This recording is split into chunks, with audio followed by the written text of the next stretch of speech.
Wendy Bell Radio is live. Hey. Oh, you know what I forgot to do? Pump day. Oh my gosh. That is so disappointing. Hey, did you guys know what day it is? Did you know? Because Brock knows. Brock, what day is it? Hump day. It is hump day. I'm gonna play it for them. I'm gonna play it for them because you feel like you gypped them. I feel you like were just talking about how great you are. And how nobody can back time things the way you can. Oh, shut up. Uh-oh. Guess what day it is? Guess what day it is? Huh? Anybody? Julie, hey, guess what day it is? Oh, come on, I know you can hear me. Mike. What day is it, Mike? Leslie, guess what today is? It's hump day. Woo-hoo! Hump day?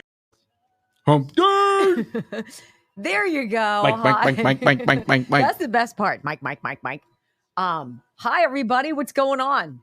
You know, I read something yesterday that makes absolutely no sense to anything we're talking about today. Oh boy, but we were talking about it, and it's something like 70% of people polled say that they have tried to use the Force at least once in their lives.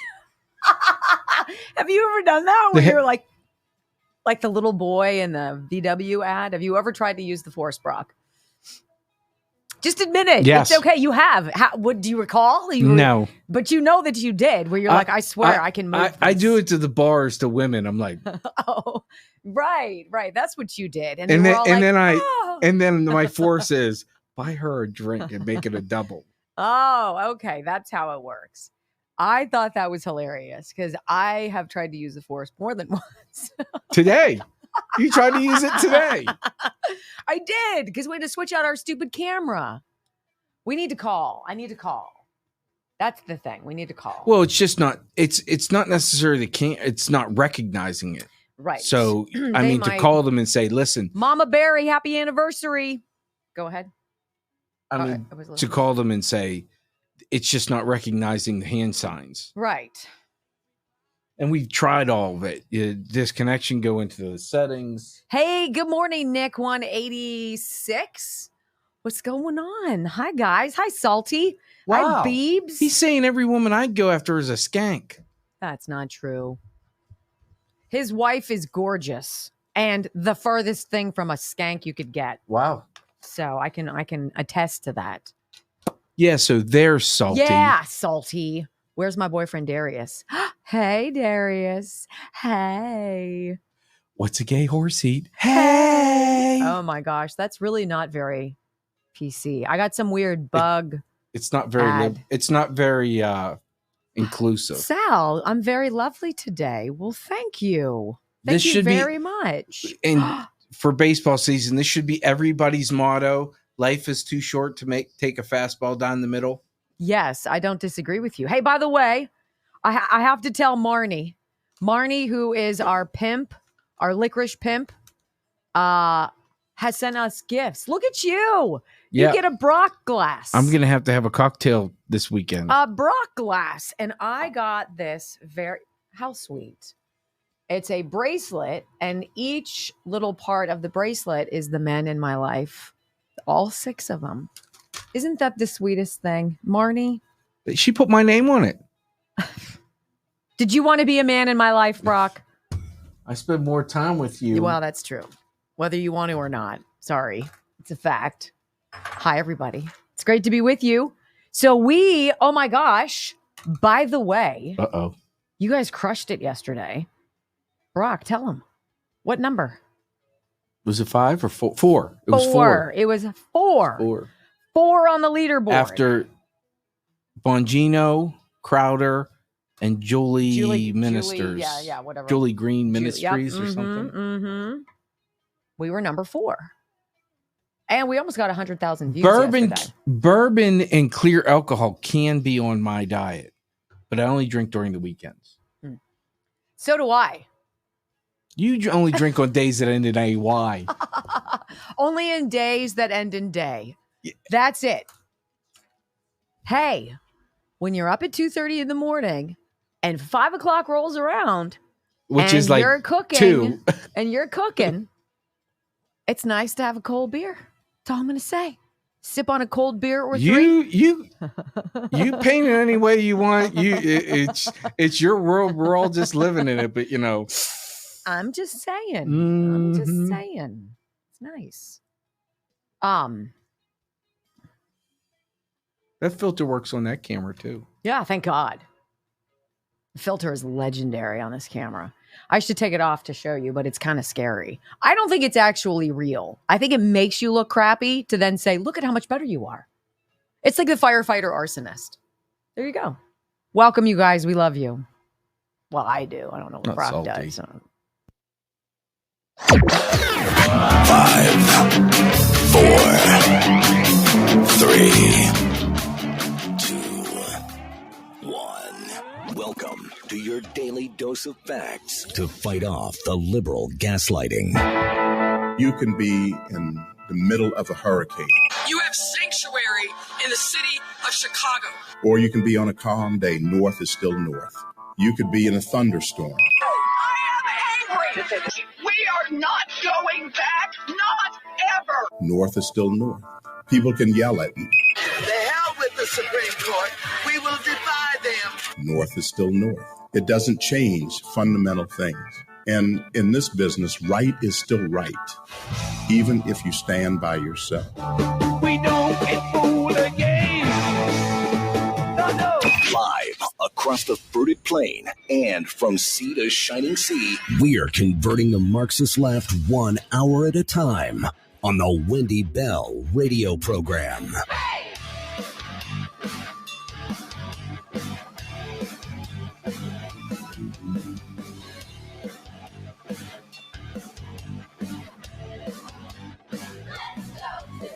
Well, hello, America, and beyond the fruited plain, welcome home to your source for common sense conservative values. 5 busy days a week, 15 broadcasting hours of fabulosity for you. This is the Wendy Bell radio program. We're thrilled to be with you. So it seems like this whole, there's a maelstrom out there. It's cooking. Everything's falling apart. Everything that they try to throw at Donald Trump is sliding off the wall. The pasta ain't sticking, friends. It is fascinating. We have Julie Kelly coming up on the program, hour number 3. Do not miss it. If you haven't gotten our podcast yet, super duper idea to get. Wendy Bell Radio, wherever you get your favorite listening materials. Give us a download. Join our family, 2.5 million downloads strong and growing. We're going to talk about this cataclysmic unraveling of this lawfare against Donald Trump. And we're going to start with a little sobering reality check, all right? We'll do that right after the most important part of the show. So welcome home. I pledge allegiance to the flag of the United States of America and to the republic for which it stands, one nation, under God, indivisible, with liberty and justice for all. Amen. I will say, as crazy as everything is in the world right now, I have a really warm, like, percolating going on inside of me, because I believe that sanity and reason and common sense and tradition and family values and what is right is going to win this race. I really do. And I'm not talking politically. I'm speaking just about who we are as a people, what we care about, the things that matter to us. And all of these fires that are burning in various parts of our country, most of them trying to burn down Donald Trump, they're all doing the exact opposite thing. And the smoke is ticking off a lot of people. We're getting tired of everything in our personal lives falling apart as the people who allegedly were elected to represent us and their minions just go out and every single day spit in our faces and flush our money down the toilet and then lie to us and tell us that everything is okay. And that if you don't vote for them, there's something wrong with you. But I want to end. I had a great conversation, wonderful times with my family this past weekend. And I was talking to my sons about their dreams when you grow up. I mean, and a couple of them are already. And you ultimately, God willing, if there's not, if every woman out there who's between the ages of 20 and 30 is not a freaky liberal, and you find a nice Southern conservative woman and you settle down, how many kids do you want? Just pie in the sky. What would you think? Every single one of them, I didn't talk to Jack, every single one of them said 4 or more. 4 or more. Now, coming from a family of 7, that says something to me about our parenting. The boys have enjoyed being among 5 brothers, and they see that as a pattern for them in the future. Now, if you ask Generation Z today, so this is what, 1997 to 2012 born, all my kids fit into that category. How do you feel about having a big family? How do you feel about moving on, about the American dream? They're scared to death because it's slipping through their fingers. And I want to say to them, no, you hold on to what you want. And you go after what you want. Everything will fall into place. Don't you worry about it. But I wanted to share with you, this is what Generation Z today, who Joe Biden thinks he is appeasing and courting by waving his magic wand, that is illegal and unconstitutional to just evaporate all of this student loan debt, which makes it just shift over into your priority list. This is what they're up against, right? Did you know that Generation Z right now is holding credit card debt that is 25% higher? 25% higher today than it was just in the last quarter of 2023. Did you know for these folks, if they wanted to rent a 2-bedroom residence, home, or apartment, it's cheaper to do so, to rent than buy, for 89% of them. And that's crazy when you consider the median rent for that kind of a place is $1,987. That's up 22% compared to the last 4 years. Now, income for the Generation Z folks only ticked up about 2% since 2020. Generation Z credit scores have crashed since the pandemic. Over 50% of them say they are, quote, extremely worried about not having enough money. Well, no kidding. Nearly 70% say their financial situation isn't looking good. 39% of Gen Z earned money doing all sorts of different things, working both a job, full-time job, and even a side hustle. And over the past year, nearly 3 out of 4 say they've changed their spending habits because they can't afford to make ends meet. Generation Z, nearly 4 in 10 say they've experienced a financial setback, causing 27% of them to borrow money from family or friends. More than half, 56%, say they don't have enough saved to cover 3 months of expenses if something goes haywire. Fewer than half, 48%, are fully or even mostly financially independent. When have we said this, ladies and gentlemen, in our lifetime? How about this? Just 24% of Generation Z feel confident the economy is going to improve, compared to 41% in 2021. They're not buying what you're selling, Joe Biden. 32% feel confident the job market's going to improve. That's compared to 46% in 2021. No confidence. Fewer feel equipped to save for retirement. That's just 45%. Or invest in the stock market. That's a joke. Generation Z's top priorities, you might ask, include furthering their education, advancing their career, or increasing their salary, maybe getting a new job. What? It's not about protesting. It's not about abortion. It's not about social justice. No, they want to survive without mom and dad. Zoomers in America report the least positive outlook and the highest level of mental illness of any generation in American history. Other than that, everything looks great. See, if we're going to agree that a country is only as strong, is only as resilient, as bright, as amazing as its youngest generation that's entering the workforce, if we agree on that, and we should, we got a generation in crisis here. And the people who've put them in crisis are the Democrats. Joe Biden and all of these idiots in his administration who check boxes but don't have mental brain power to do the job have summarily flushed the future for these folks down the toilet. Now, look, this is something that's encouraging to me. We have something to talk about coming up in the program, and it has to do with Disney. I'm probably going to give it away now, which sucks, but okay. You know, I used to love Disney. Not because of the princesses, not because I grew up there, not because I wore a tiara and I had a, right? I enjoyed it because my sons grew up there. That was where we vacationed. And it was, in fact, magical. Expensive as nuts, but magical. And then they ruined it. Then they got involved in things they ought not have. And then they got behind all the wrong people. Then things went sideways. And America's parents awakened and said, you know what? You don't share my values. My family values. Our family values do not involve dudes pretending to be chicks, dressed up at the Magic Castle, Magic Kingdom, wearing gloves and holding a magic wand, meeting people with facial hair. Family values don't include going to the cliffs of insanity and jumping off, which is everything LGBTQIA plus blah, blah, blah. The majority of us are apathetic about what other people are doing because we're busy, and then they force you to get involved. Our family values didn't really care about drag queens because drag queens did their stuff in bars and in adult clubs. And it was considered performative art.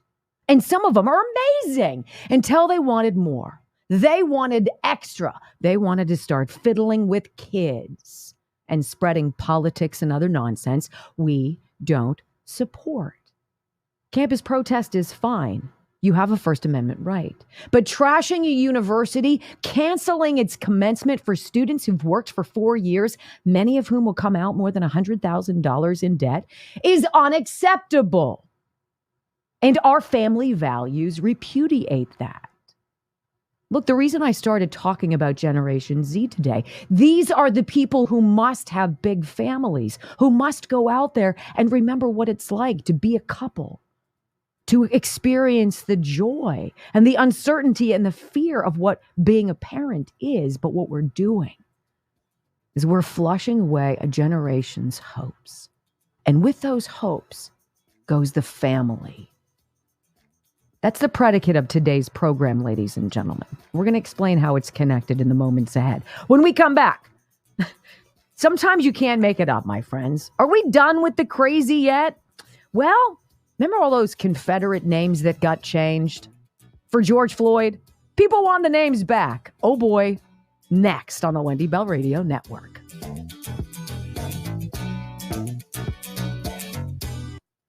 Like, honestly, who can afford anything right now, but especially the young kids? My son Michael's moving away soon. I know he's scared to death about making it happen, and he's going to be fine.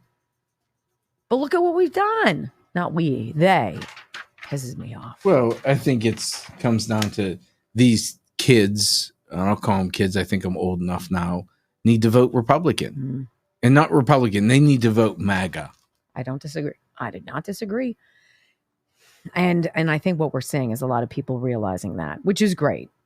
Hopefully it's enough to counteract the freaking, what's it called, migrants who apparently are going to be voting.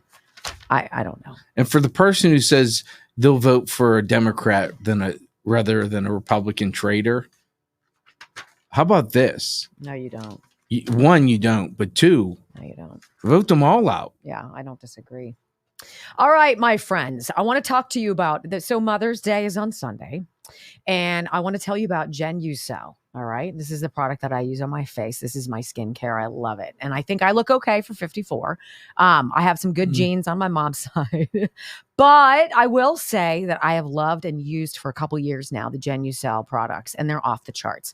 If you've not tried or you're still wondering what you can get your mom, your gram, your sister, whomever, for your wife for Mother's Day, Genucel is celebrating their 25-year anniversary by giving you an extra 25% off their already awesome Mother's Day sale prices, making this Mother's Day sale Genucel's biggest ever, okay? Genucel's best-selling, most popular package featuring Gen 90 for immediate results in minutes, and top-selling under-eye bags and puffiness serum for over 70% off. Big savings, okay? All Genucel top-selling products for a younger, more youthful-looking you or mom. We're talking forehead wrinkles, pesky bags, puffiness, all this stuff down here. Genucel guarantees that you'll see results in less than 12 hours or your money back. Celebrate a special woman in your life this Mother's Day with the world's best skincare at once-in-a-lifetime prices, 70% off, plus an extra 25th anniversary discount, all right? Go to genucel.com/Wendy, genucel.com/Wendy. You're going to get a free spa box and 2 bonus gifts and free shipping, right? Thank you very much. I'll be here all week. genucel.com/Wendy. That's fake news. Why? You weren't here on Monday. Oh. Okay. This is what we're up against, people. I really do believe if we have enough young people who get together, buckle down, go out there and do it, I'm telling you, putting a lot of stock in my children to populate the world. Oh, boy.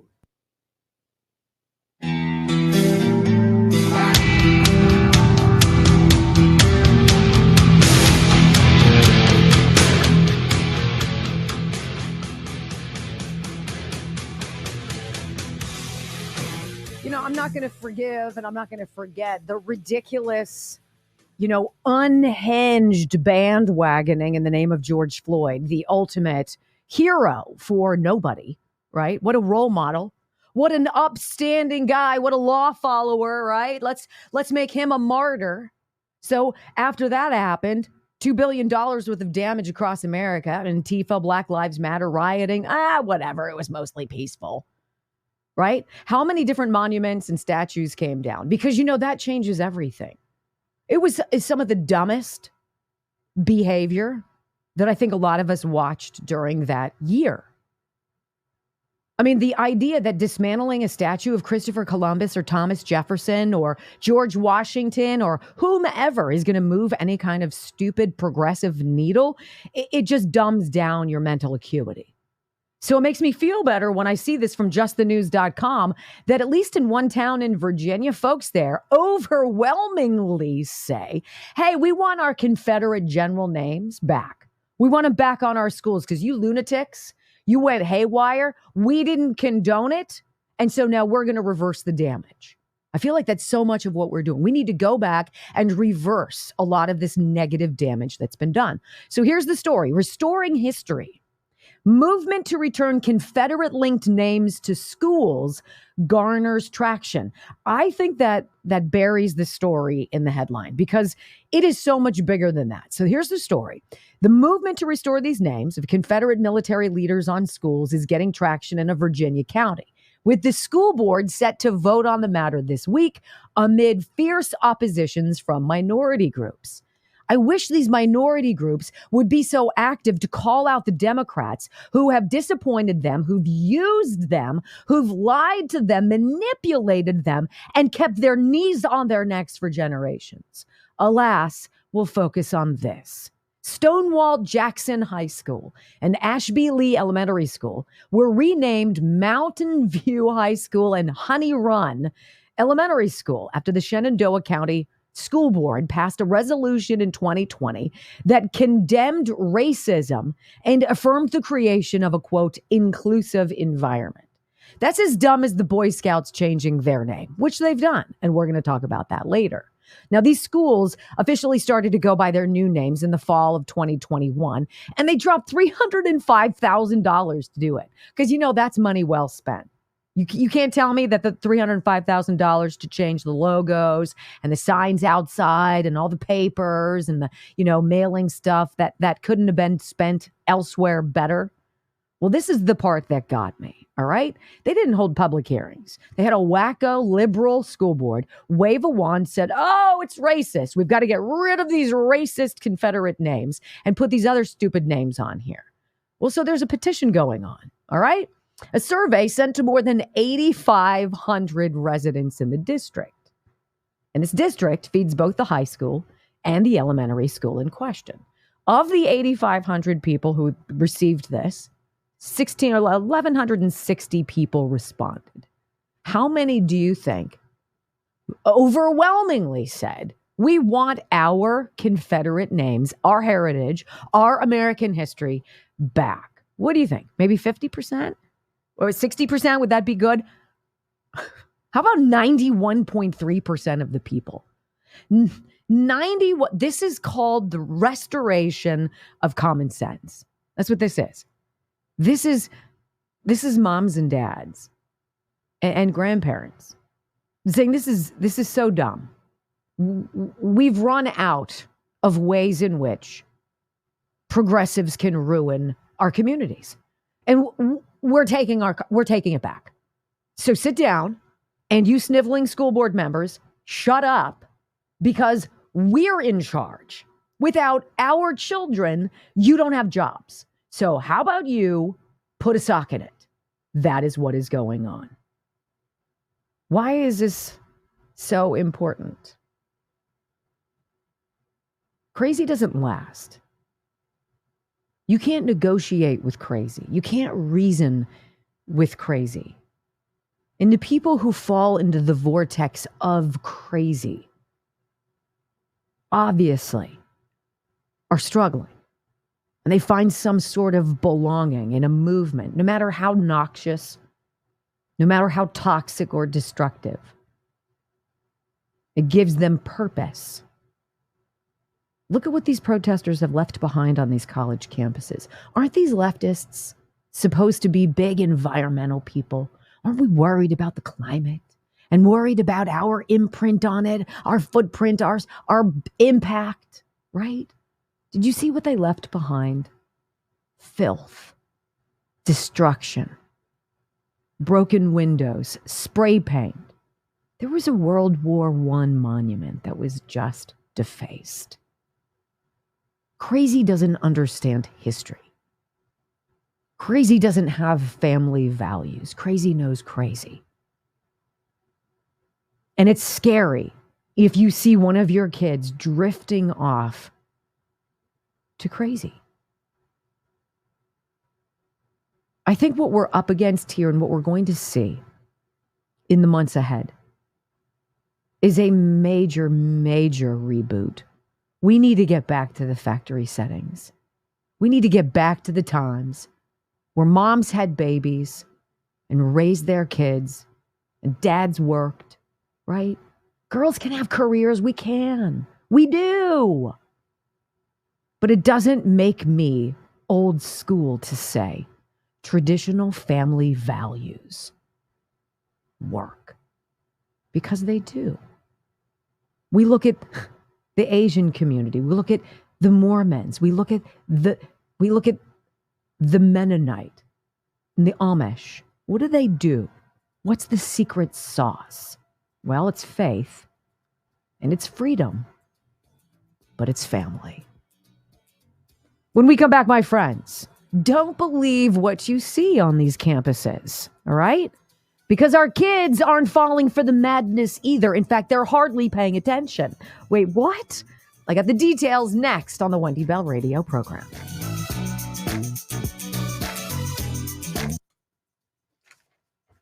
I floated that idea with people whose kids play soccer with my sons. And I was like, I just wish we would get back to, I could have done fine in my career if I had raised my kids for several years and then had gone out and done it. I do believe that. I think we need to get back to that. We're in a moral conundrum right now. We got to get it back. All right, I want to tell you about the Cert Food Diet. Cert Food Diet, a lot of celebrities were doing this. It seemed like it was something that only the upper crust could do. And then the two dudes who created it, what they found was there are not only certain foods that are terrible for you, that can derail all of your greatest intentions to lose weight, to get leaner, to get stronger, right? There are other foods that are super magic foods, and they call them the Cert Foods. And they put these Cert Foods together, and they created this plan. And so many celebrities just sung the praises of it. So the two guys behind it were like, you know what? I think we're onto something. Let's create something that's a powder. And that's what they did. They boiled all of these things down into powder form, and you take a scoop, and I haven't made mine yet. You put it in water, you shake it up, and you drink it. One, it makes you full. So it's a great like snack or a meal replacement, maybe for lunch. But what these CERT foods do is pretty interesting. Okay. How about improving your focus? How about giving you more energy, more stamina? How about helping you with digestion? How about helping you with weight loss? How about helping you with toning your body? How about all of that in a scoop? And then how about $20 off when you order and you use my name? It's pretty good. I like it. GetCert.com/Wendy. $20 discount. Amazing product to try for yourself. It's way cheaper than buying any juice cleanse or all the ingredients. This is stuff that's made specifically for you to reach your potential. GetCert.com/Wendy. GetCert.com/Wendy. D. Sherbert. Greggy Bag of Donuts. Ooh. Roger 009 all just started following the channel. Oh, well, thank you. Where have you been? I know, right? I said that to Donald Trump, though, too. Mr. President, where have you been? Well, I've been a little busy. I love that response. Ken Liu Lau started following the channel. Thank you. Tell your friends. Now, how do you know? Do they say something, or I get alerts when people, and I miss a lot of alerts. So if you're new and you jump on the stream, just say it. Hey, I'm new here. No, I prefer when you say, pay attention to me. Oh, good. That works. Really? Does it or does it not immediately work? 805 Sprizzle just started following. Duh. I think you'll like it here. It's common sense. It's fabulous. I mean, ignore some of the people in the stream. They know who they are. Wow. Let's see how we're doing on the Rumble factor. Good. Are we? 181. But that's the thing. It's hot and heavy at the beginning. I know. It's like we're dating, right? Yeah. We're trying to date. We're kind of dancing around. It's exciting. Oh, Sean made it to 11,000. Good for him. What does that mean? Followers. Oh, that's outstanding. Good for him. I'd like to get to 30 or 40,000 here. I showed my friend, he saw the tattoo yesterday. Well, I'm sure the whole city saw the tattoo. And he's like, he looks at me and goes, are you crazy? That's pretty big. I was like, yeah, it's a little bigger than I thought it was going to be. Well, he's you're branded. Yeah, you are. I was like, well, laser surgery can take that off if I get fired. Oh, yeah. I said, I have in my contract that's that's covered by the firing policy. Okay, we can take it off. Look. Did everyone see Wendy give me the finger before the show? See, Wendy didn't realize. He put in this new camera. Yes. It's an old camera, but it just doesn't zoom in. And the newer camera I'm way more fabulous up close. That's what he was trying to say. That's not what I was trying to say. Don't put words in my mouth. Hey, that's what I'm saying. I'm excited to hear what Julie Kelly has to say. She's been all over this. She's badass. Julie, when is Julie Green coming on? I'm not planning on it. I don't know who she is, but I admire watching her do so well. Hey, all boats. Hey, man. 12-3. Let's go. We hit 15-4 yesterday, you guys. That was crazy. Yeah, that's why I say if you follow Wendy, follow Sean, follow Rich, follow the people that come on the show and give information, that we're still planning on doing election night coverage, which I think will be fun. Yeah. So Sean Parnell, Brock and I will be here. Rich Barris, the People's Pundit from Big Data Polling. I talked to Rich. We're going to try to just work him in when he has time because he covers it too. But he's down, I also have a network of radio hosts that I use on my Newsmax show. If we ever want to do like a bounce around, we could. We could do that. We could do that. That should be fun. I'm sure they'll jump on.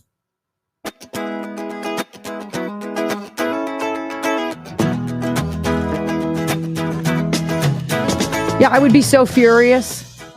I would be so beyond furious if one of my son's college graduations, specifically after COVID. I mean, let's think about this graduating class, the class of 2024.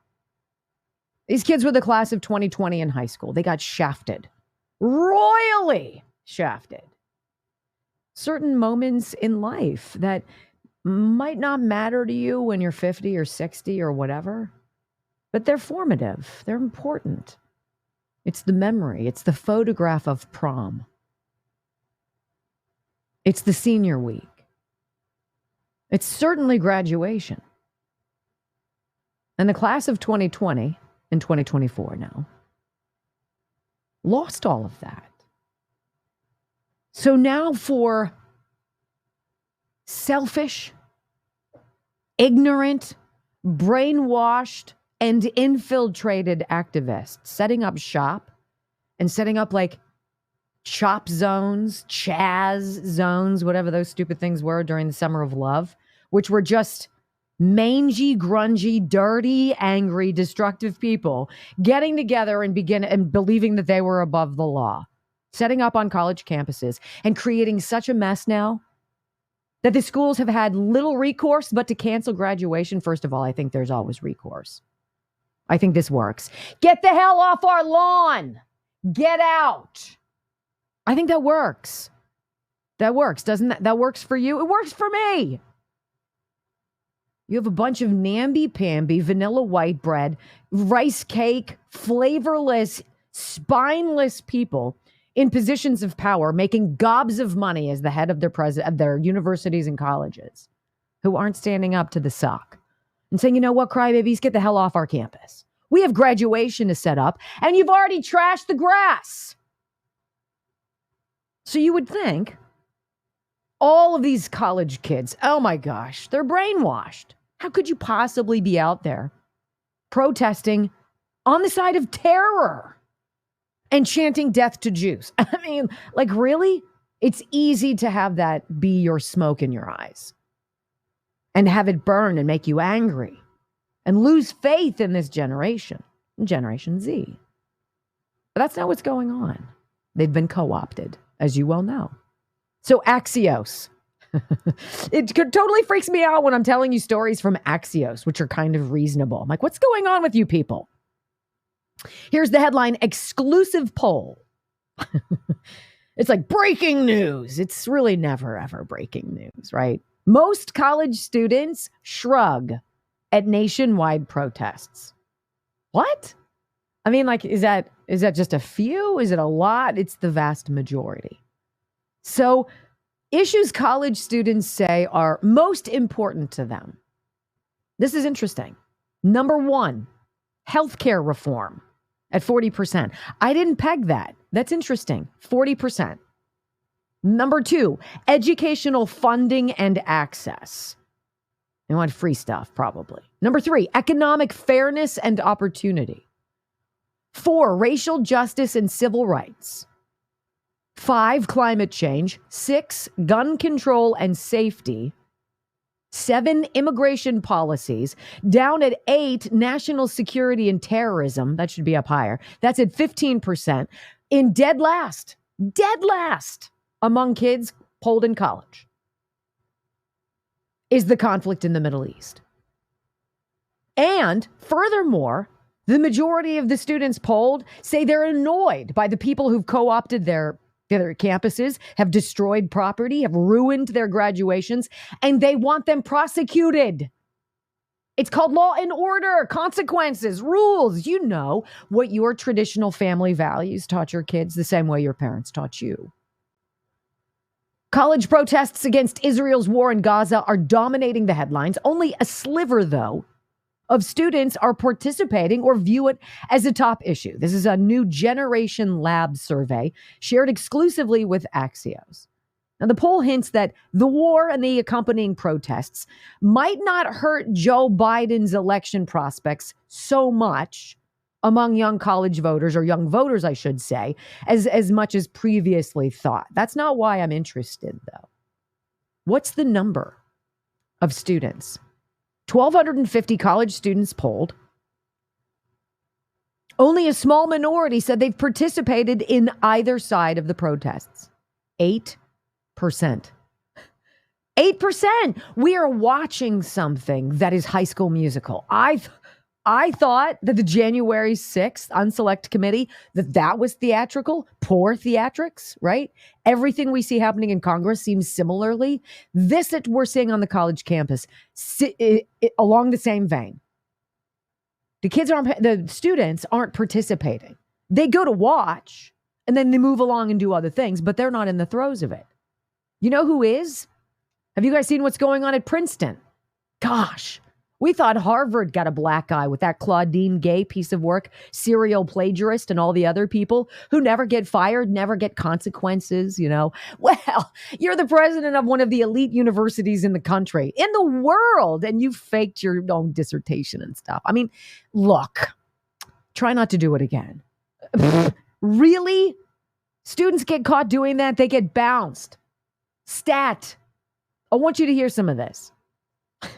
So Princeton, some of these students at Princeton, they've gone on a hunger strike. Are you guys really worried about the nutritional values of hunger with these kids who are disrupting graduation now at Princeton, which has been put on the back burner? I say let them starve. Well, that's very unfriendly. I don't care. Go ahead. Let's see how long you got, you little sniveling twits. 17 students on a hunger strike at Princeton as graduation ceremonies are roiled by the Gaza protests. All right, so before we get into that, I thought you guys should have a listen to these wizards of genius occupying, I guess, at least some footprint at Princeton University. Cannot tell you that this person is a student or not. I'm going to say, judging by the first soundbite, I'm going to go with no, but who knows? So here's somebody launching this hunger strike, one of 17, I guess it is students, who is bemoaning the fact that the university just doesn't care. They don't care that we're not having our nutritional needs met, and we'd like to have some gluten-free stuff, and maybe some vegetables, maybe some farro, maybe some quinoa. Maybe some bottled water, spring water, please. Listen to this genius bemoaning the fact that the university is not negotiating with these freaks who've interrupted everything. Go. Us as strikers, we will continue to starve until they meet our demands. Us as strikers, well, that is a very, very poor grammatically structured sentence. Clearly, you are not a Princeton student.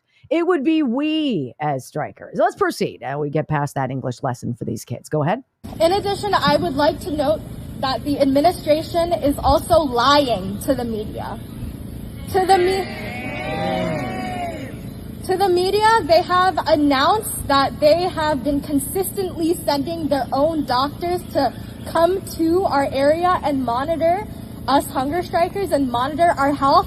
This is a lie. They are not monitoring our health. They are not keeping track of our vitals. They are not at all taking care of us in any regard. They have only sent a spokesperson from UHS twice to give us informational pamphlets, but they are not at all taking care of us in any regard. And I want to make that very clear, that they are not caring for us, that they do not care for us. And they are lying.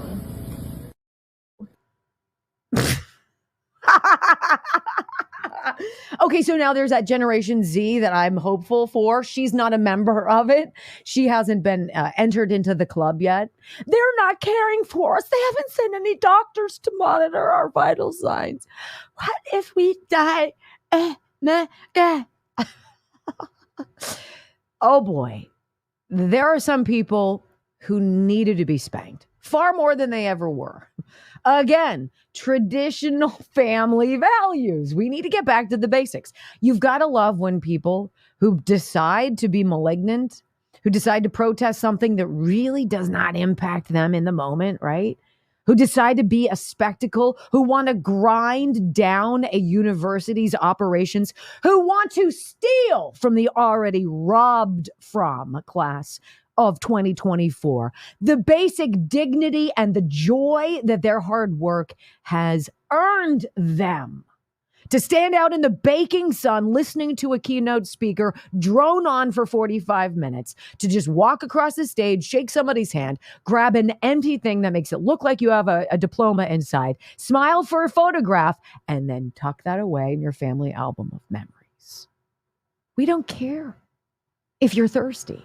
I don't care if you're hungry, because that's part and parcel of a hunger strike. Where does it say that it's incumbent upon the realistic adults of the world to take care of you when you suck? Because it doesn't. And it's their choice. They're making the choice. Why do we care? Why should you get doctors because you're an idiot? What? Stop making sense. Look, you don't have to be a mom. You don't even have to be a conservative to see that this is so ridiculous. I have to read this for you. This is from AOL.com. This is a quote from one of these sniveling students. Our hunger strike is a response to the administration's refusal to engage with our demands for disassociation and divestment from Israel.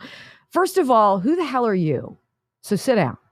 We refuse to be silenced by the university administration's intimidation and repression tactics. Now, wait a minute.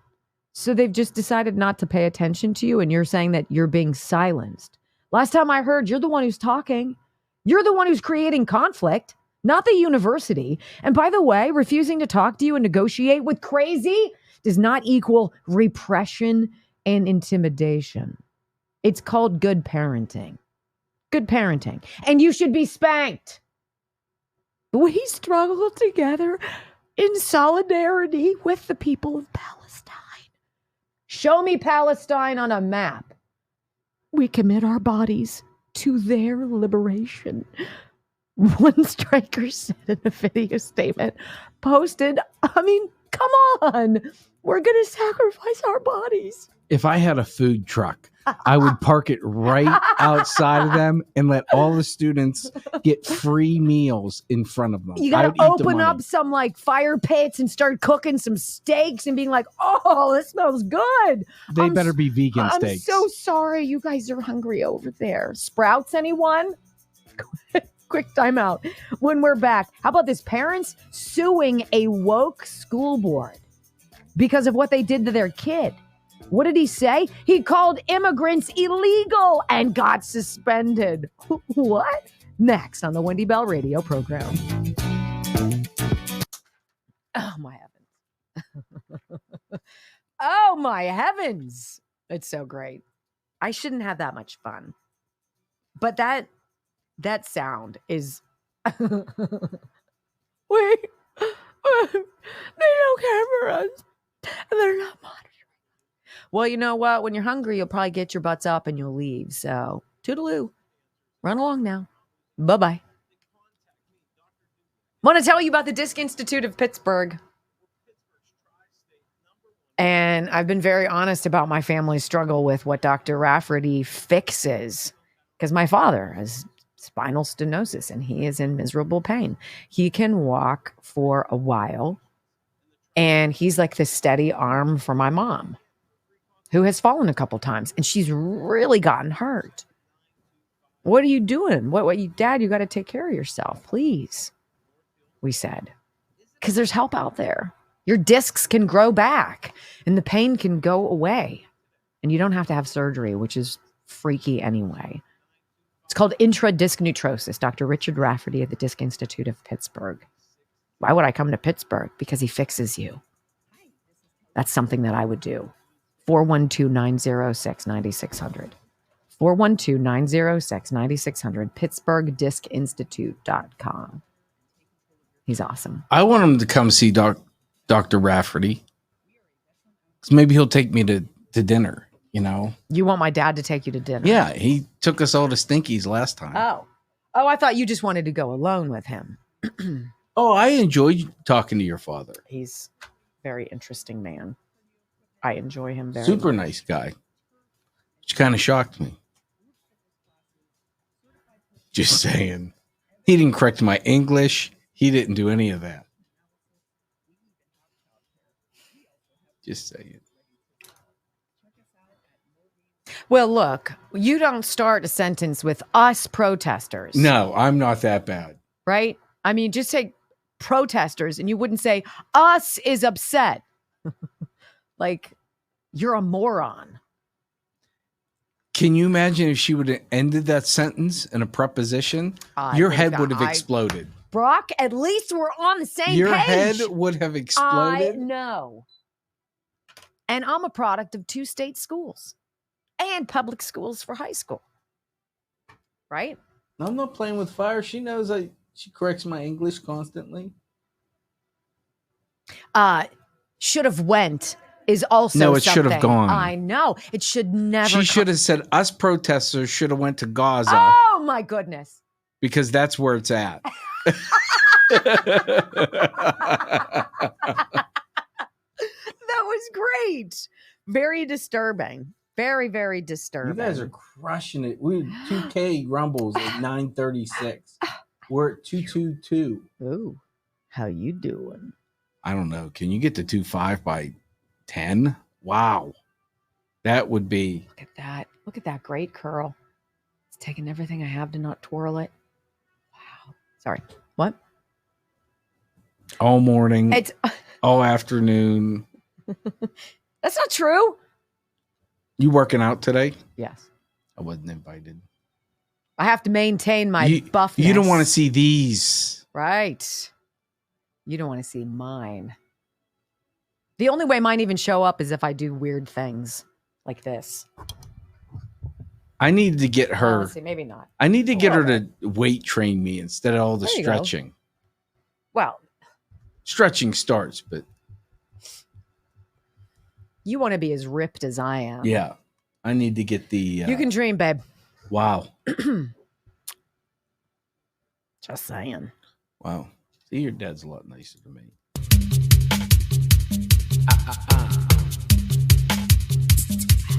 Parents are ticked. Parents are done. You know, you can sit in the back shadows for a while, and I understand that. A lot of people aren't confrontational. You know, it's not in your nature to get involved in other people's business. I think this is an epidemic among conservatives. And it creates the illusion that we don't care. But that's not true. Because conservatives work, and they work hard, and they care, but they don't meddle. We're not known for launching letter writing campaigns, right? We're not known for activism. We're not good grassroots people because we tend to be busy. And I think a lot of conservatives I know, they do things that are beneficial, that are behind the scenes, that are in the shadows, that don't get a lot of credit, and certainly not any headlines. But you reach a point where you're like, look, I can't sit here and watch this anymore. This is the cycle of insanity is over for me. I'm tapping out, and now I'm getting involved. And it's usually when somebody fiddles with your kid. And let's hope it's not in a destructive way, but somebody who's fiddling with your kid's mind. And that's exactly what happened to the student who was suspended for saying illegal aliens. That's what they are. You can play your little semantic games, and Ketanji Brown Jackson can ascend to the highest court in the land and be incapable, which is really unwilling because it was politically incorrect for the left at the point, to talk about what a woman was, right? So ridiculous. I'm not opting into these games. And these parents of this young man aren't either. Here's your story. Daily Caller. Parents sue school board after school suspends student for saying illegal aliens. Oh, watch out. The Liberty Justice Center just filed a lawsuit against the Davidson County Board of Education Tuesday. This is on behalf of 16-year-old Christian McGee, who was suspended after using the term illegal aliens in class. This is where the teacher needs to be re-educated. Look, sister, or whomever you are. Stop it. A press statement released by the LJC, Liberty Justice Center, calls out the North Carolina School Board for allegedly violating McGee's rights to free speech, education, and due process. The lawsuit argues that not only was there allegedly no basis for the teen's suspension due to the protection of the First Amendment, but that the infraction on McGee's academic record should also be removed. See, it's not just about sending a message. It's about sending a message and then destroying a child's life. We're going to do everything we can to make your life a living hell. That's the crazy. What is it about progressive Marxist, socialist, communist, leftist? Why do you have to be crazy? Because there's some things that we would negotiate, right? We would negotiate things. Do we believe that there should be pathways to come into this country? Absolutely. They should be rational. They should be reasonable, understood. They should be enforced. What do we have? Of course, 8 million people we don't know who we're all paying for. We'd like to have reasonable conversations about abortion. I think most of us would agree that we're not comfortable meddling in the decisions of a woman. You've got to do you. But when you go crazy and you suggest that, if you have your baby and you don't like them, we'll just take care of it for you. That's crazy. We don't negotiate with crazy. This is well beyond the scope of education. Even though Christian asked a factual, non-threatening question about a word the class was discussing, the school board branded him with false accusations of racism. Again, if everything in the world is racist, if calling somebody who's in this country illegally an illegal alien, if you're racist, then okay, guilty as charged. That's crazy. That's a waste of our time. If you focused ever, you leftist wacko school boards, on actually the children, on doing the best to create the next generation, to do your part, not to indoctrinate, not to groom, not to hold hands over to the transition closet, not to be somebody who can intercede on behalf of parents and manipulate our students. Like if you can't do that, get the hell out. So the parents are suing, and as well they should. This is where we are. You got people out there who can't afford food, who are working 2 jobs just to tread water, not to get ahead, not to save, not to dream, not to plan, but to survive. And you're going to waste our time by going after a kid who says illegal aliens because you're a freak? That's crazy. Return to family values. We are not extreme. We are reasonable. And reasonable people don't negotiate with insanity. I mean, speaking of nuts, holy cow, what's coming up in the next hour? Is it possible that suburban women are seeing the light and they're leaning towards Donald Trump? Wait, what? What's next? Dogs and cats living together? That's crazy. All right, I got it for you. Do not miss this. And get ready for Julie Kelly coming up in an hour. You're listening to the Wendy Bell Radio Network.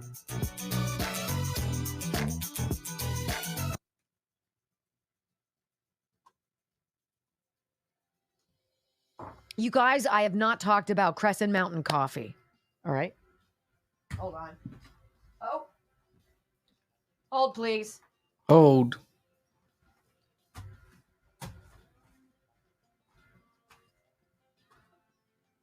Our bag of ours is in there. Do you want me to grab it? No, it's okay. Crescent Mountain Coffee. When I tell you I'm a coffee lover, I drink black coffee. I love black coffee. I could drink coffee all day long until it interrupts my time to have beer. They all have water. When Jim from Crescent Mountain Coffee got in touch with us and he's like, I love your show. He's on the other side of Pennsylvania from us. I'd love to make you your own coffee. And we're like, oh, okay. Show us what you got. And he sent us a mock-up. And I tasted it and I made it very, very strong. That's how I always do. And it was fantastic. Like no bite, no bitterness in the back of your mouth, no need for cream and sugar, nothing like that. Just delicious, consistently delicious coffee. And he put our name on it. And it's our own blend. We have multiple. There's the Patriot blend. There's the Shizzle blend, which Brock loves for the cold brew. There is the decaf espresso. And this is all whole bean or ground. You figure it out, whatever you want. And there's also the holiday blend, the Christmas blend. Which is very good. CrescentMountainCoffee.com. We make 10%. So $1.80 a bag. Right? And I'm very forthcoming with you. It ain't cheap. It's worth every freaking penny and every drop. Every penny. Please try it. First of all, when it arrives, you'll be like, oh my God. And you'll be like, why didn't I order 2? Order 2. Just order 2 and tell us how happy you are. I took it to my brother's this weekend. Oh, you did? Because he has like a $1,000 coffee that's awesome. maker. And he's like, you're drinking it black. I said to him, I says, it's like seasoning. Yeah. It's like putting salt on food you haven't tried. You got to try it first. I'm guilty of that. I know. I'm not. I know you're not. I know. You have to be able to. Jeez, are they having a party out there? Yeah, I know. At least they have an office. You could go to the office. Right? Unbelievable. All right, so. I'm going to get an IV today. Oh, that's exciting. Talk about it, please. Yeah. BodyByAim360.com. I'm stuck at 12 still, but that's because I went up 3 and came back down. But they're doing a thing now with subscriptions that you can tailor what you lose or want to lose or what you need or don't need, so to speak. You're not paying for stuff that you don't need, which is fantastic because I don't need it all. If you do, definitely check them out.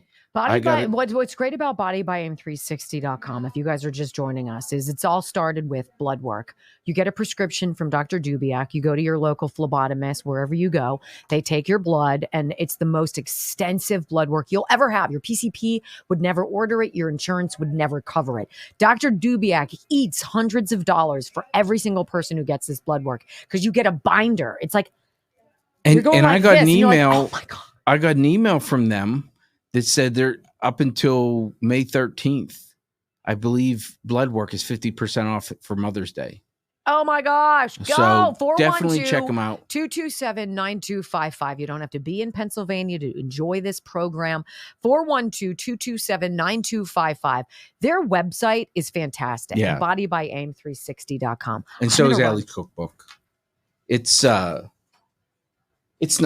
And if you have to lose more than 20, check out their whole program. It works. I love the IVs. It gets straight into you. I don't get sick, and I think one of the reasons is because I get an IV from them. At least the immune one that I get once a month, and I will say that I think that's why I don't get sick. Well, not that I can get sick. I can't even get a day off, you know. I did get Christmas off, so I can't complain too much.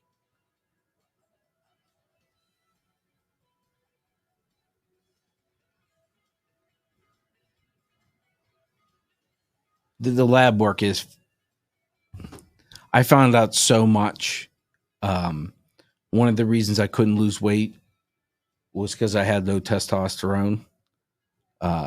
When I dropped the weight and got blood work redone, my testosterone was way up. So check them out. Definitely check them out.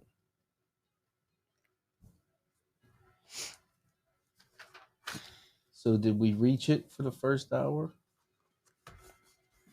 249 in the first hour. Are we being boosted? I don't like taking days off, but I really don't have an option. I mean, the man over there is just off to California, off to Idaho, off to South Carolina. Wow.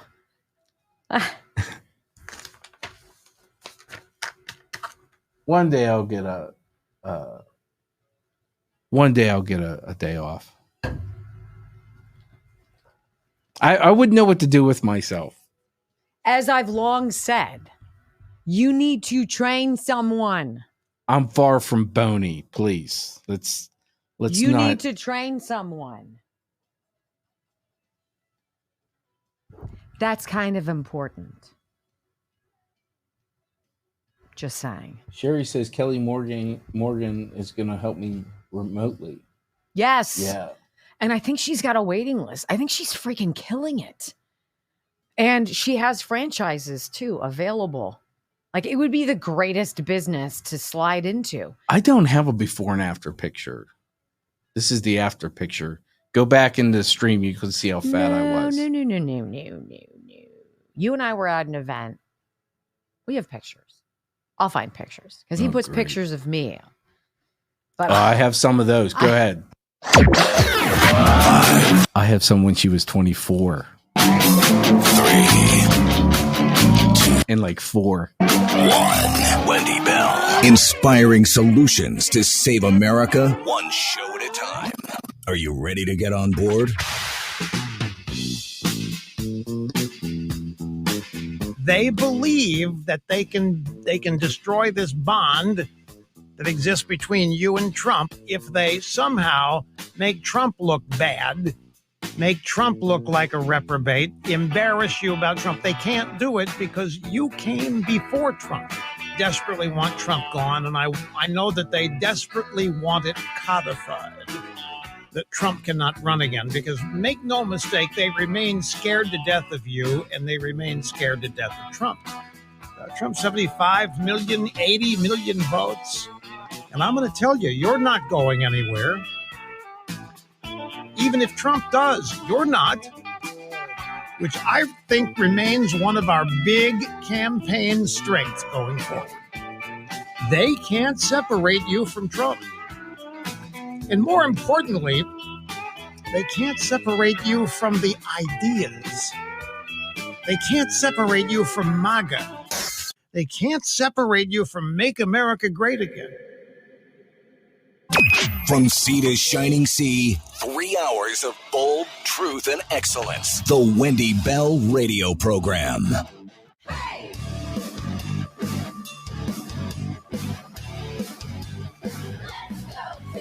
Welcome back. Hour number 2 of the Wendy Bell Radio Program. As always, a thrill to be with you all today. You know, I was mesmerized over the weekend as I had some time with family, extended family in California, to listen to one of my family members talk about her disdain for Donald Trump. And I asked and was trying to be very patient with the answer. I want to know, what did he do that you didn't like?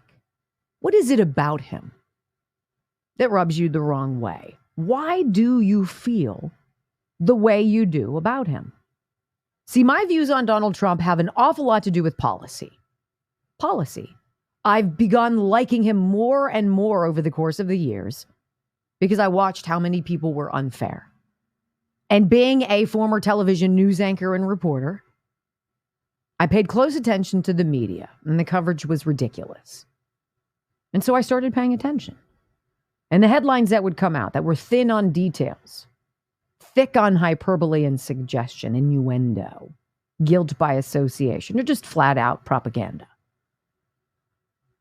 And the minute you start doing some research of your own, and you hear something that the media say Donald Trump said, and you do a little search on it, and you realize it was taken out of context, completely twisted, makes no sense in the way that they're using it, and is a lie, you begin to kind of crack the code. It's like Ralphie in A Christmas Story, right? I want to drink your Ovaltine. He was hoping for a decoder ring that had something much more wonderful to share. It's so obvious. You see it. You crack the code. Everything they tell you seems to be a lie. And this family member of mine could not explain to me through her own research why she didn't like Donald Trump. Everything that she told me came from a headline from the Los Angeles Times, which she admitted was a BS and biased newspaper, right? This is not the height of objectivity. You're not getting moderate journalism here. You're getting activism. That's called the media. I was so disappointed. But see, there are going to be people who are willing to be lied to, propagandized, manipulated. These are the people who will be the first to go out and get an experimental vaccine. These will be the first people who, after the 15 days to slow the spread, think, no, we need much more, much longer, who become paranoid, who are easily manipulated and shaken. And it's unfortunate, but it's a number of our people. They're going to believe what they're going to believe because they're not willing to spend the time to possibly find out that everything they thought has been a lie. Because for a lot of people, that's a big pill to swallow. I'm wrong all the time. I'm very comfortable with my wrongness. I don't have a problem saying, oh, nuts. I was wrong. A lot of people do. Especially when it comes to this singular issue, Donald Trump. Now, if you look back on the 4 years he was president and you compare them to the 3.5 we've been enduring, there's no comparison. They can lie to you all day long. They can sing and dance and tap dance and do all that nonsense. Life was better. We were at peace. Things were still going on in this country because they're ne'er-do-well activist agitators. But by and large, we could afford stuff. We felt safe. Our kids were doing fine. There's no question. It was better. So this is exciting to me. It's wild to see that suburban women are waking up. What? Really? Are you waking up because some trans dude is playing on your girls' softball team? Right? Are you waking up because you realize that there's some dangerous stuff going on in our educational system that has nothing to do with learning? It has everything to do with indoctrination. I'm not down with that. Neither is the suburban soccer mom. How about this? Nationalpulse.com. Former President Donald Trump has seen a resurgence in support among suburban women. This is according to a new ABC News Ipsos poll. It means he's leveled up with Joe Biden. Wait a minute. The same number of women who are suburban like Joe Biden as do like Donald Trump. That's giant. This is a notable shift within this group, which is traditionally seen as hard to sway and previously favored Biden by considerable margins. It's amazing when you see people wake up. The temptation to be like, where you been? We've been here waiting for you. Come on over. But you have to play it cool, right? Got to give them some freedom to be like, dang it. This guy Biden sucks. Everything he does sucks. His cabinet sucks. His press secretary sucks. His policies are for the birds. I'm broke, nervous, right? Among suburban women, Trump and Biden are now tied with 45% support each among suburban women. That's the sound of my face blowing off. Trump leads Biden by 8 points, 49 to 41% among suburban men. Honeymoon over, y'all? That EV that you've got hooked up in the garage, not getting the mileage, the distance that you hoped it would? What else? What else did you guys sign up for? You're on your 9th booster? How's that working? Everything's good? Yeah, awesome. Concerns over immigration and the economy appear to be driving suburban women to the Republican presidential candidate's camp. Go figure. Last year, an April Wall Street Journal poll found that 54% of white suburban women supported Joe Biden. 41% supported Trump. This demographic, which leans strongly towards Biden in the 2020 elections, allegedly, which means when somebody tells you something, alleges something that you know is bogus, that they know you know is bogus, and they try to drop it on you as fact anyway, it's called allegedly, right? They lean strongly towards Biden in 2020, we're told. They seem to have shifted their allegiance. Well, that's not the only ones, as you well know. Blacks, Latinos, and women for Trump. What? Wait a minute. Everything we sent to this guy, everything we've done. You're supposed to think he's a rapist, that he's a pig, that he's a racist, that he hates Muslims, that he's just rude and gauche and he grabs people by the boop and laughs about it, that he thinks he's above the law. He can take whatever classified documents he wants. Wait, what? Oh, that's right. None of that's true. Crazy, isn't it? So as we're looking at this, which I think is huge, according to April's Wall Street Journal polling, 30% of black men, 30% of black men, and 11% of black women plan to vote for Trump in 2024. That's nearly double the 12% of black men and 6% of black women who voted for him in 2020. And a recent USA Today Suffolk University poll shows Trump leading Biden by 5 points among Hispanics, marking a 33-point increase from his 2020 levels of support. You guys, Joe Biden has made Donald Trump a star, a martyr, a hero, an American savior. And you're like, now you're getting a little crazy. But really, am I? Am I? Particularly when you pay attention to the return of family values. How about this headline from the Epic Times? Majority of Americans want Disney to make wholesome programming.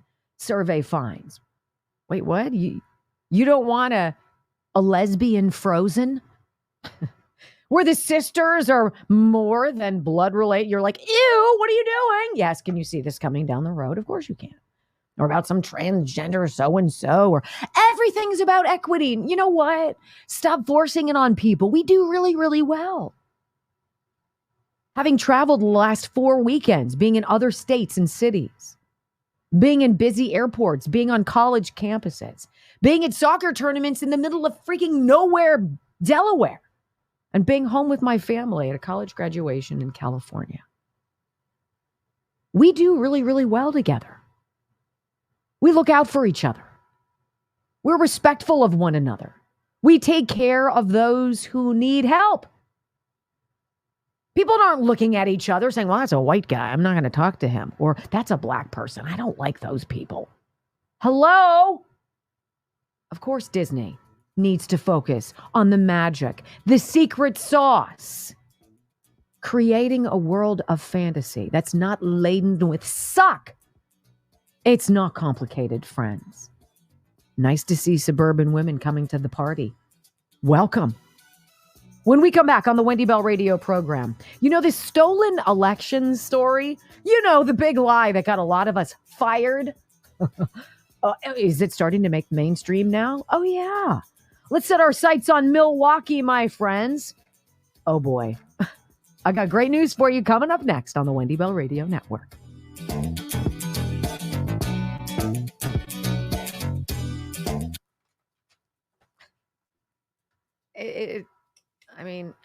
No, you know what it is? It makes me angry that it's taken this long. Because I want to be like, well, why? All those suburban moms who were so offended by Donald Trump apparently say grab them by the... What's more disturbing? That? Or a dude kicking the crap out of their... Yes. Spiking a volleyball in the face. I don't know. I'm kind of thinking their daughter. Locker room talk is a lot more palatable than Will Thomas walking around, you know, aroused at the sight of women that he's managed to weasel his way around. Yeah. Aroused. That's just gross. Just thinking about that. Okay, I got rid of it. Patriot switch, you guys. How about... let me ask you this. If we want to see change, can we agree that we can't continue doing the same crap that we've been doing? Yes. It's time to vote with our hearts and also with our dollars. And I'm pretty sure Walmart and Target and Amazon have been posting record profits, right?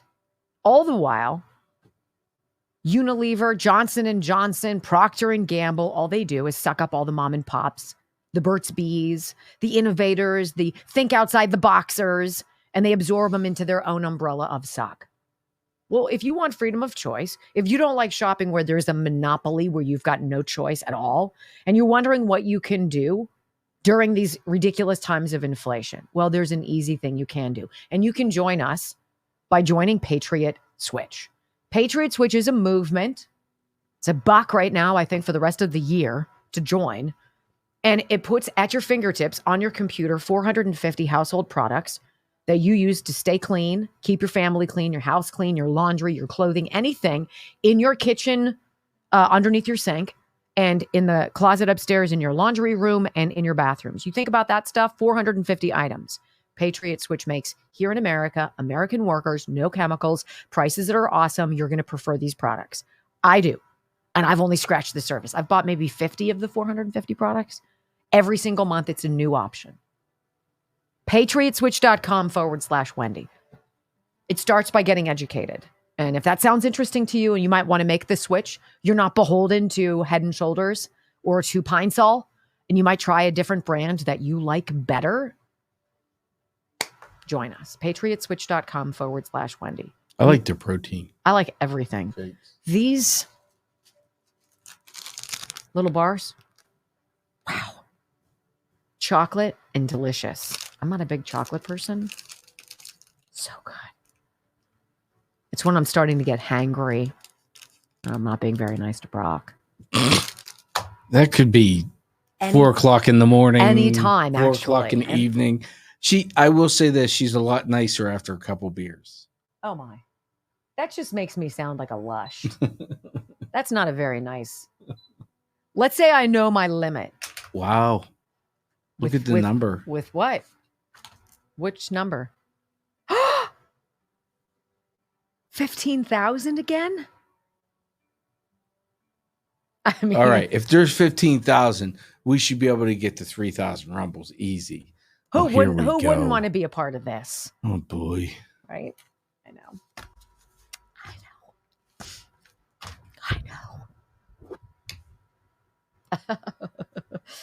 Oh, it's so lame. 15,000. That's nutty. Please, Rumble. Steve gave $20 for Brock's food truck. Steve, aren't you sweet? I didn't know it was open in one, but I do need a second. I do need a second job.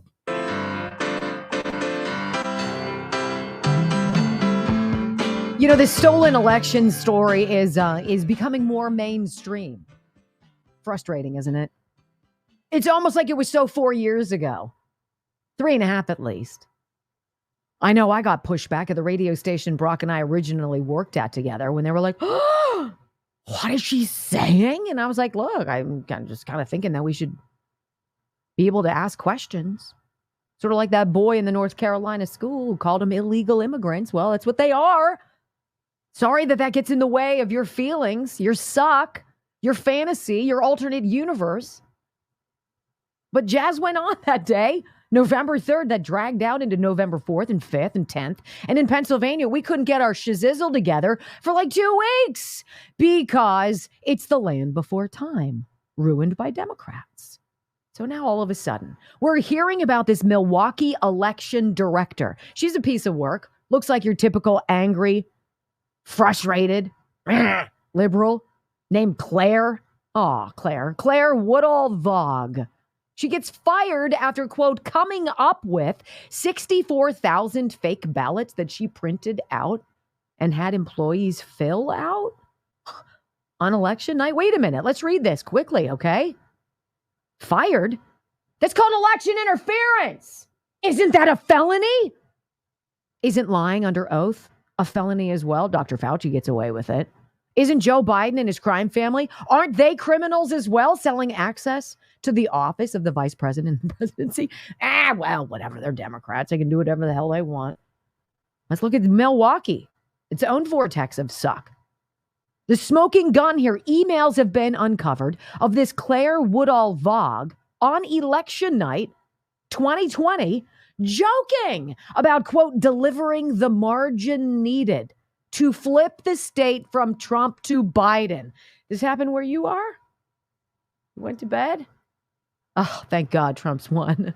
All right, guys, I'll see you later. That was me, November 3rd. Good night. Woke up. What? Donald Trump lost 650,000 votes? You kidding me?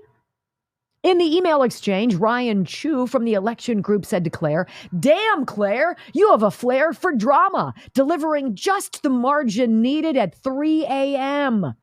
I bet you had those votes counted at midnight and just wanted to keep the world waiting. They're making fun of fiddling with and rigging a national election. Don't tell me I'm a conspiracy theorist. Don't ever call me a purveyor of the big lie. I ask questions. And isn't it amazing that years after the fact, our questions were prudent? Compare the timestamp on the email exchange. Take a look at the graph timeline. Milwaukee had 140,000 ballot dump around the same time, which statistically and impossibly favored Joe Biden to push him ahead. In a sworn deposition, Claire admitted, quote, she had printed 64,000 ballots in the back conference room of City Hall, room 501, for the November 3rd, 2020 election. You know, I'm not just bringing this up out of my rump. She gave a deposition, sworn testimony. Yeah, you know, I thought it was prudent for me to do that. 64,000 ballots made sense. Really? Really? She had city employees and others fill some of those out on the 4th, 6th, and other floors of City Hall. Hurry up, everybody. Get on your email chain. This is where the Democrats mobilize and take action and kick our ass, right?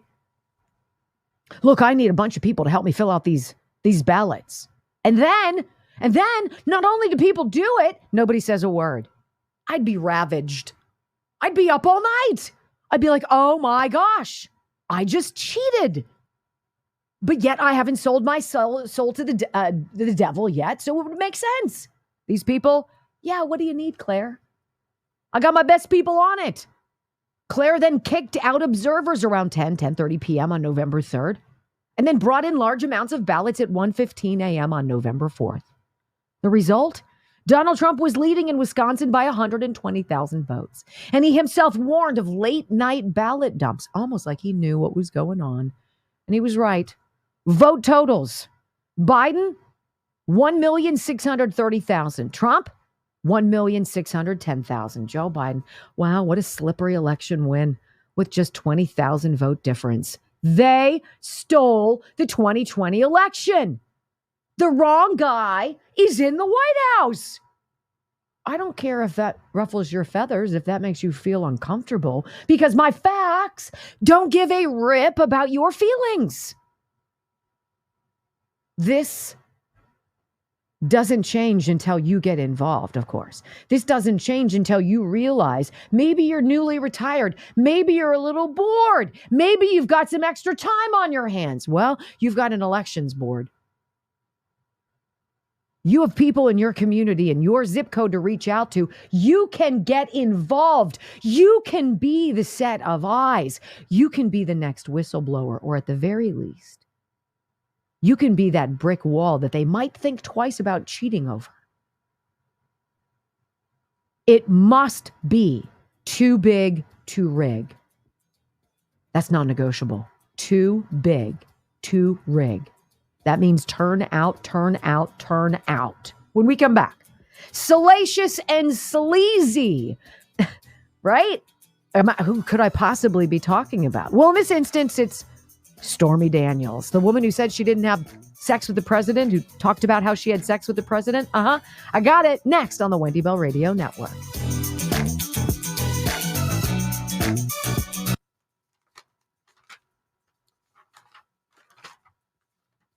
I was getting a little fussy there for a while. I brought it back down, though. I'm in charge again. Focused.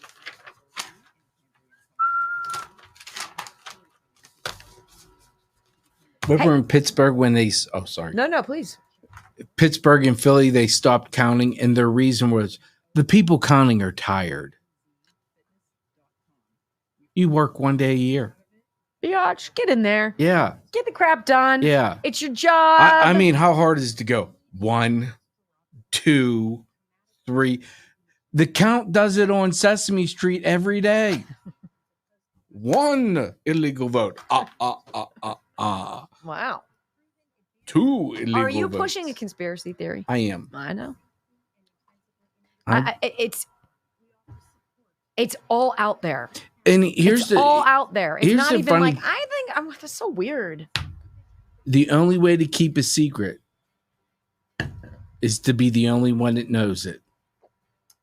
And here's the thing. They got a bunch of people who are starting to get loose lips, and we're starting to see in Arizona. We're starting to see in Georgia, Wisconsin, Pennsylvania. And what do they all have in common? Oh, swing states. Imagine that. Brian Kemp now pretending to get tough. He needs to go too. You suck. Him or Raffensperger, you suck. All of you. And somebody needs to really investigate Katie Hobbs. That woman. That lady's dirtier. Balls. Yes. I don't even know. She's dirty in buttholes, let alone balls. She's dirtier than the chocolate starfish? Yes. Okay. Well. And there's that. How do you let the lady who is running for governor be the one that keeps tabs on the race? I mean, really? I mean, if that doesn't. Why would you let a judge whose wife has worked for and donated to, and the daughter who's made millions of dollars from the DNC? How would that judge? No, I think I've done some soul searching, and I'm pretty sure I got this. I can be impartial. I would love to know what they have on Katie Hobbs.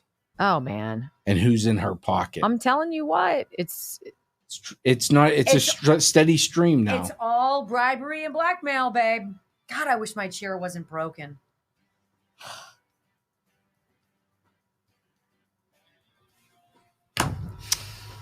Wow. I'm going to go and buy one. Oh, please. Buying one and I'm going to throw it at you. Wow. At least you have a nice chair. Mine's with someone else's throwaway. Is that mine? No, I didn't even get your throwaway. Oh gosh. You know what? You sound like a hunger striker. Is us nobody in the monitoring producers, your vitals? Us in the producers booth are not happy with the chair that And we that. have in that. Yeah, Sean didn't complain about the chair. You know what? Sean can suck it. Okay. Wow. I'm telling you, these access bars through Patriot Switch are off the freaking charts. They're so good. I wouldn't know. I'd happily give you one. You can ask. Can I have an access bar? Yeah. I'm out. Oh.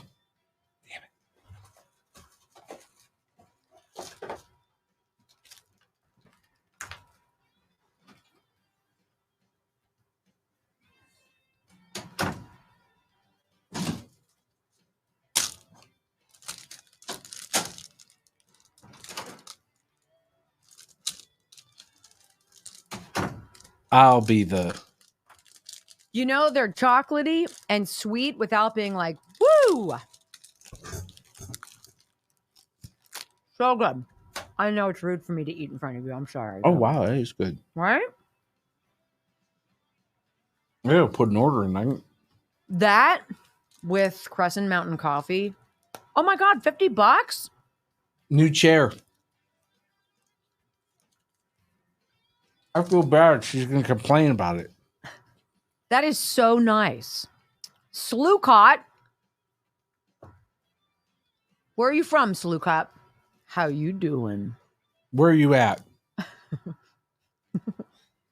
Us wants to know. I couldn't do it. They them want to know. We still come on, guys. We haven't hit 3K yet. We could do 4,000. We bump back up to 15. Come on. Almost 1,000 on X. It still pisses me off that he calls it X. It's so stupid. Like, really? It was good. Wow. Whatever. Corley says the access bars are great, but I like the access drink. Say what? I like their protein shakes. See, I have to take it easy because I drank Field of Greens for vitamins and minerals. My fruits and vegetables. Really good. But my Cert juice I drink as well. So I can't. That was almost like a candy bar. I know, right? I have to read it. 120 calories. There it goes. That's not bad. I'm going to balloon up. Right? 5 grams of fat total. No, yeah, 5 grams. 1% carbs. Lots of fiber. Oh, no. Uh-oh. I got to go.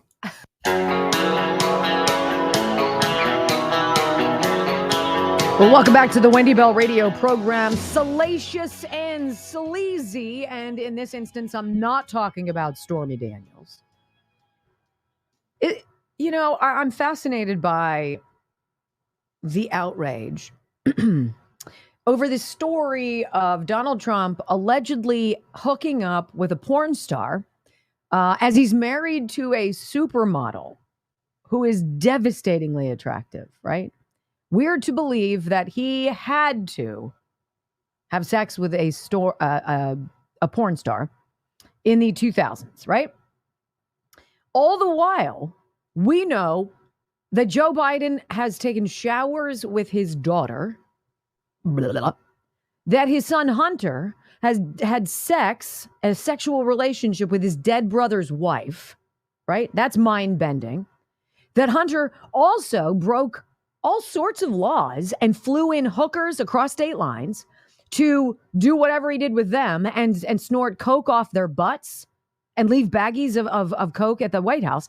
And Donald Trump is the one who should be thrown in prison because that all makes so much sense.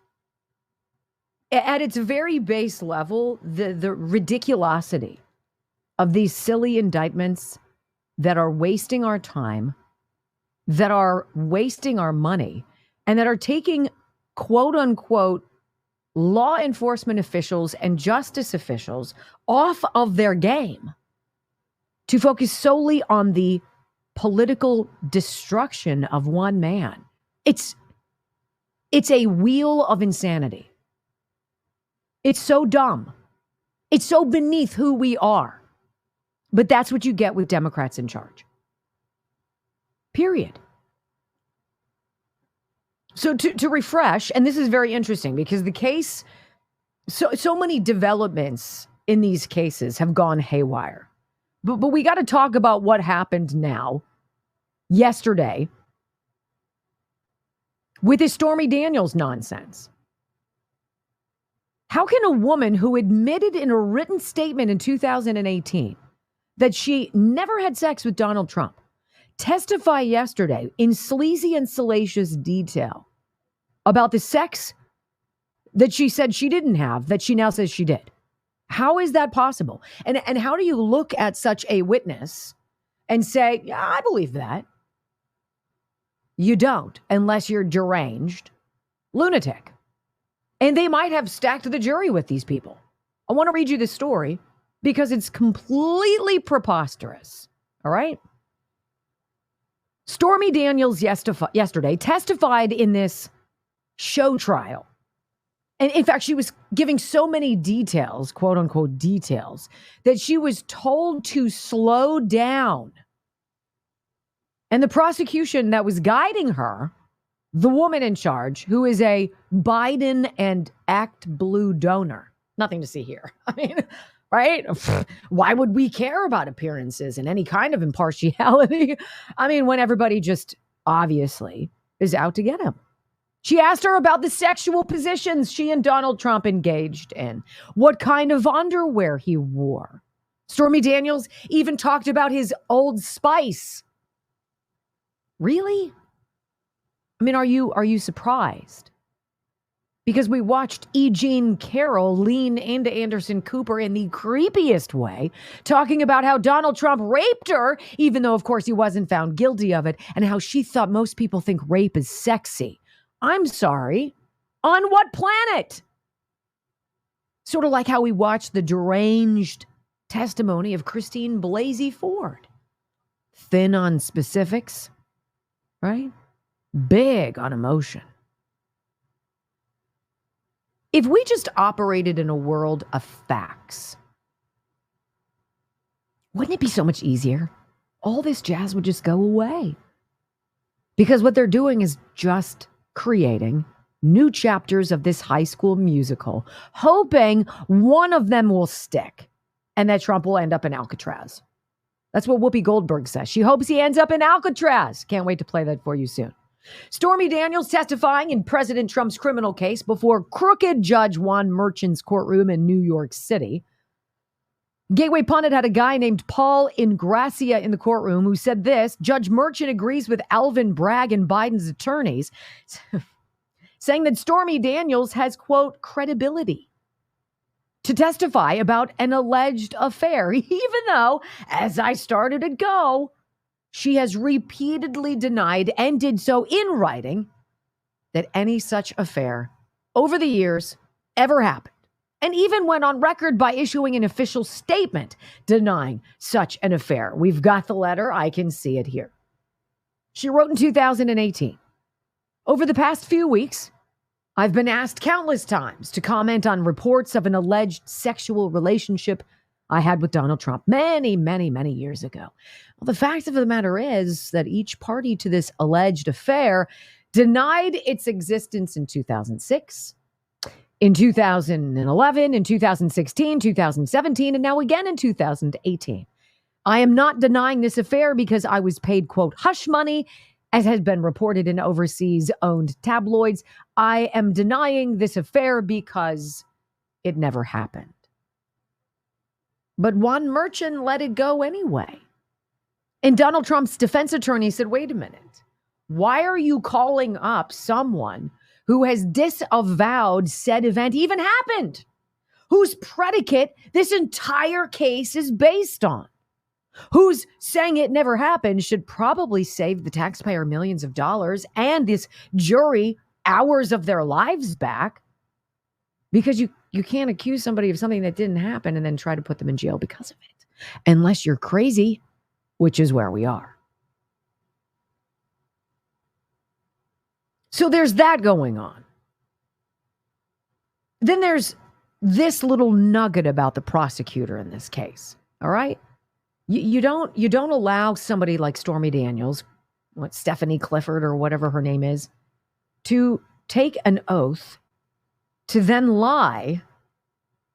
I mean, if her statements in years past have been correct and she stood by it repeatedly, how can she get up then and talk about all of these sexually explicit memories of hers? And the defense said, what are you doing, Judge? You can't let her come up here and do this. This is all fictitious. She said it didn't happen. And the judge said, I'll allow it. And then said that he was, in fact, a little embarrassed and like blown away by the detail that Stormy Daniels recalled of the sex that she said they never had.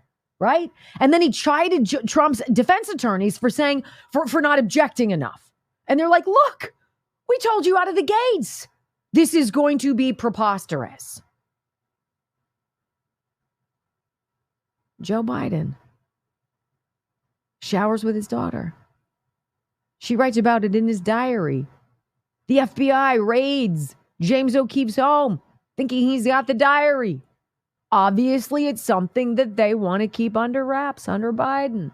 All of it, right? Ew! Donald Trump is the problem. So let's talk about this prosecutor lady, because this is, Susan Hoffinger, the lead prosecutor questioning Stormy Daniels, opening the door. So what was his favorite position? Ew! Outrageous! Insulting! Right? Well, let's talk about her past a little bit. That Colangelo guy wasn't dirty enough. How about this? She was hired by Alvin Bragg's Manhattan DA's office, after she made the required, of course, contributions to Joe Biden and to Act Blue. It's almost like that's the tip-off. That's the point you have to get to. Be a contributor. And then the sky's the limit for you on the left. Let's talk about her quickly, because she's not squeaky clean either. Bragg prosecutor leading Stormy Daniels' questioning in Trump trial donated to Biden and the Democrats Prosecutor Susan Hoffinger donated to Biden's 2020 presidential campaign, FEC records reveal. I don't mean to be old school with you, though anybody who espouses traditional family values could probably be accused of such old-fashionedness. But didn't you used to have unassailable proof? Didn't you used to have to prove impartiality? Didn't you have to create at least the auspices, the illusion of objectivity, or else your case would fall apart and you would jeopardize its verdict? Wasn't the notion of lying, after putting your hand on the Bible and repeating after me, wasn't that something that was so vile that the conscience of most common sense Americans would never allow them to lie or perjure themselves? Now it's this cavalier, wild, wild west.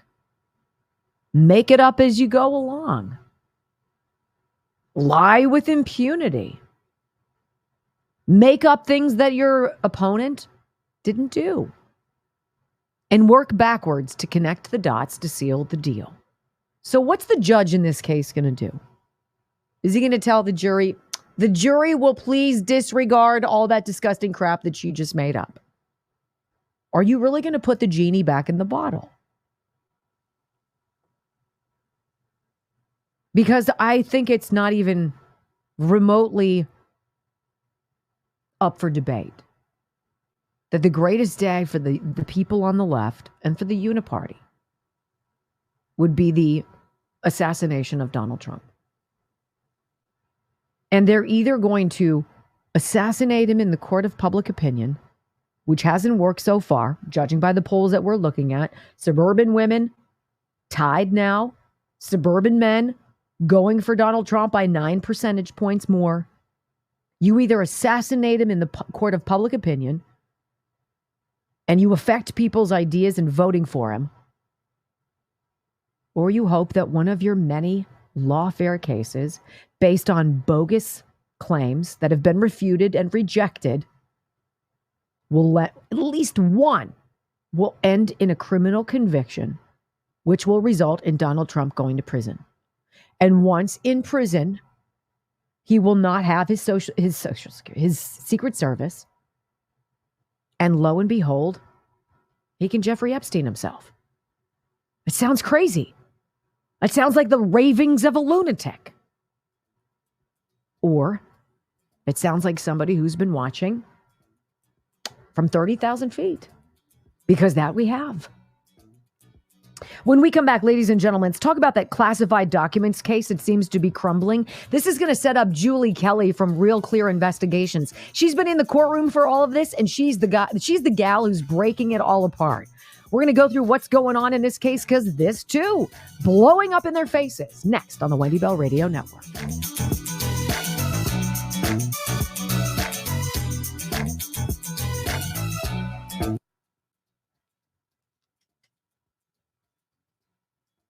Just gross.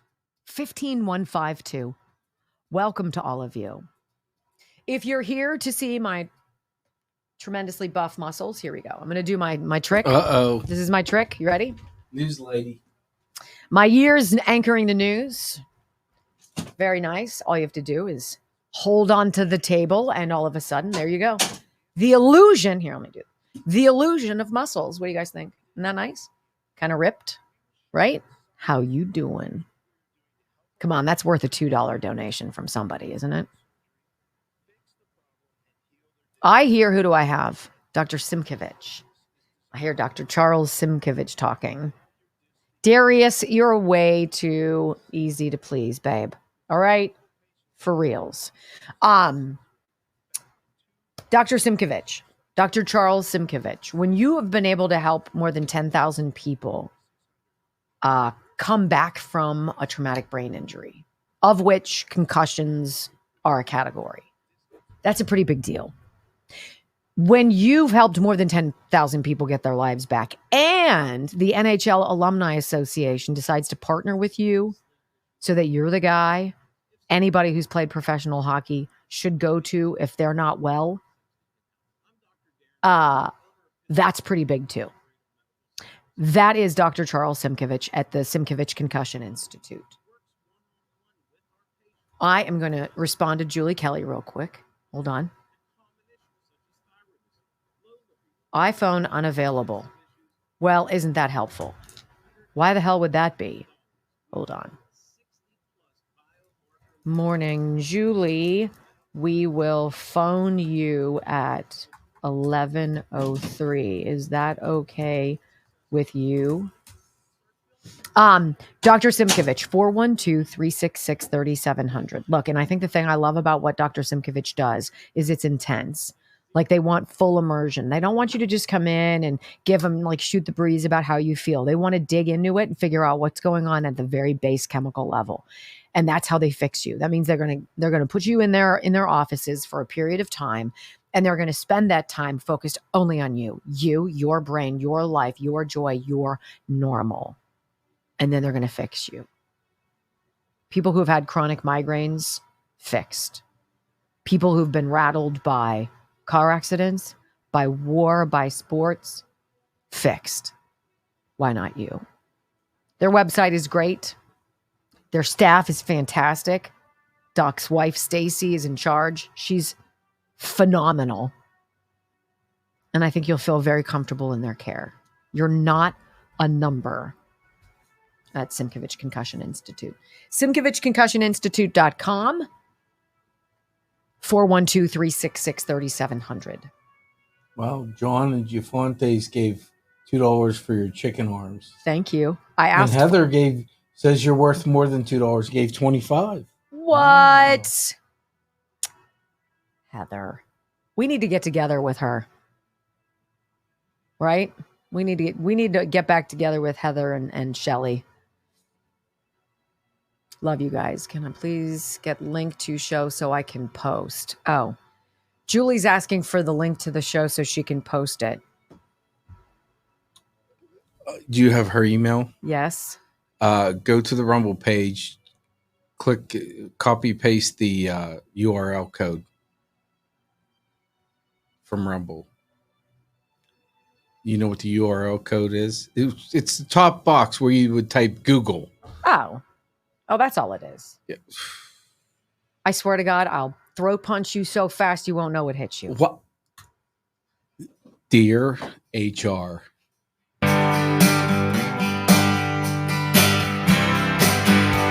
Well, it just so happens that in the commercial break, I'm going back and forth with the lovely and talented Julie Kelly. She's going to be joining us at the top of the next hour. So hour number 3 of the podcast, if that's where you're listening right now, don't skip it because she's been in there.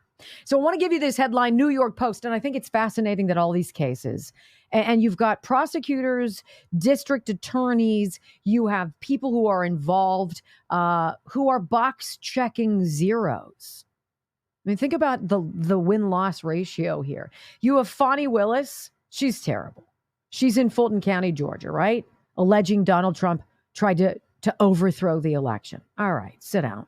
Go spend more money on your boyfriend and have him cheat on his wife. Okay.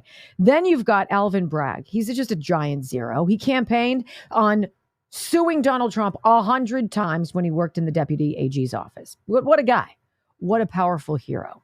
You've got Letitia James, funded by George Soros, right? Who makes commercials about taking down Trump. That her promise to the people of New York was to destroy Donald Trump. Well, that's fantastic, right? This classified documents case is blowing up big time. Jack Smith, what a klutz. Admits to lying and tampering with evidence and all this stuff. Might not admit to lying, but it's obviously that he did. So here's your headline.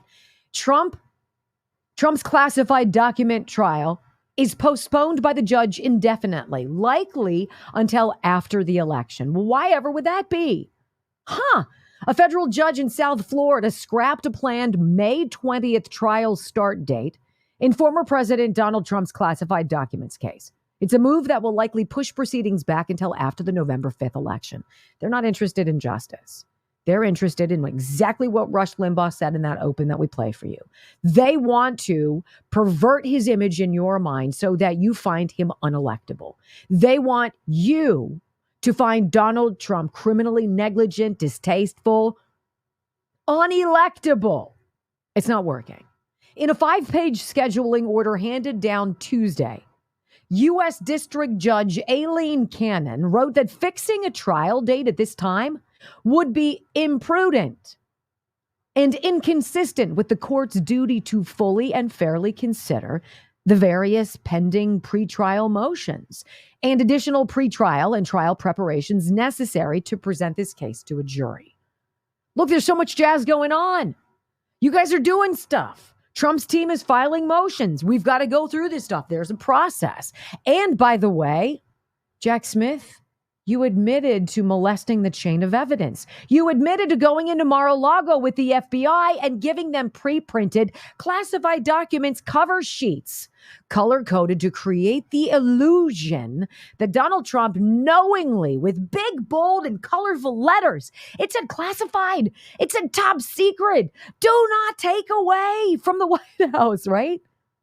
And they laid out those documents on the ground with those cover sheets to take a picture that they could then give to the media to spread the narrative that Donald Trump is just cavalier. He doesn't care. He's bigger than you are, damn it. He can do whatever he wants. No. But you can't make up stuff against him. You can't lie. You can't create fictitious dream sequences of a sexual encounter that you had said multiple times never even happened. Lawyers for Trump and prosecutors led by special counsel Jack Smith have been bogged down in sniping over issues including what evidence can be used against the 45th president, the rules governing a jury, procedures governing the presentation of classified material as evidence, and so much more. Now, Jack Smith has pled with Cannon to push the trial back until July 6th, 1 week before the start of the Republican National Convention, which would be a very convenient time, very convenient. At which Trump is expected to be formally nominated for president by the GOP. Over the weekend, Trump's team pushed for a delay after discovering that some of the national security documents recovered from the August 8th, 2022 federal raid on Mar-a-Lago had shifted out of order since their recovery. That's code for we staged it. We set it up. The General Services Administration had called Mar-a-Lago and talked to Trump and his liaisons with the National Archives. And they're like, look, we've got some boxes of crap that you left behind at the Oval. We got to send it to you. Can we drop it off in Mar-a-Lago for you? Okay. Isn't it funny that those are the boxes that they quote unquote discovered at Mar-a-Lago, inside which allegedly all of these classified documents we're told were discovered with these really scary, big, bold, confidential cover sheets printed on them? Is there a case that Donald Trump is a party to right now that isn't made up? Like, what has he done wrong? He hasn't been found guilty of rape. He hasn't found guilty of quid pro quo. He hasn't been found guilty of trying to overthrow the election. He hasn't been even charged with insurrection, right? The case with a porn star, that blew up in their faces yesterday. So what's next? Who better to ask than the lovely and talented Julie Kelly? Do not go anywhere. We got her on tap next on the Wendy Bell Radio Network.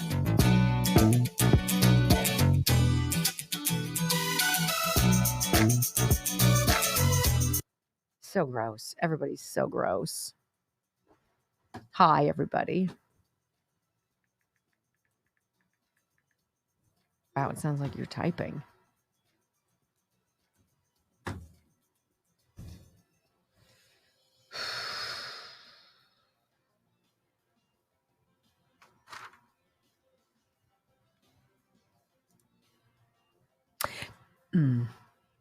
Let me tell you guys about Texas Bullion Exchange. I say it that way, a bullion exchange.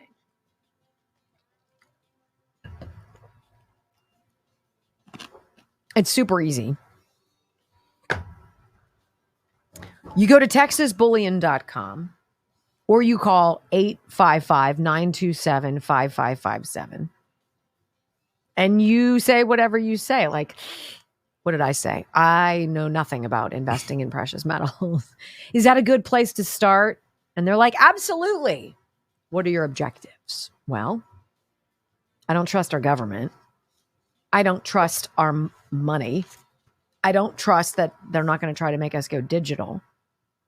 I don't trust that one day I'm going to wake up and all of my hard work is going to have evaporated. And they'll be like, oh, that was a coding error. Sorry.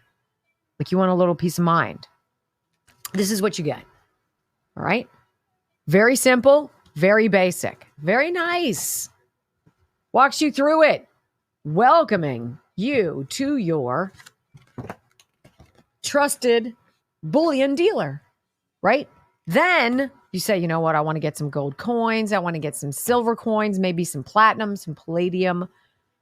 How do you do that? Comes like this. This is what you get when you order from Texas Bullion Exchange. Certified. It's got all the proper materials, all the documentation for it. So you know it's the legit. I really personally think this is a great thing to get into with grandchildren.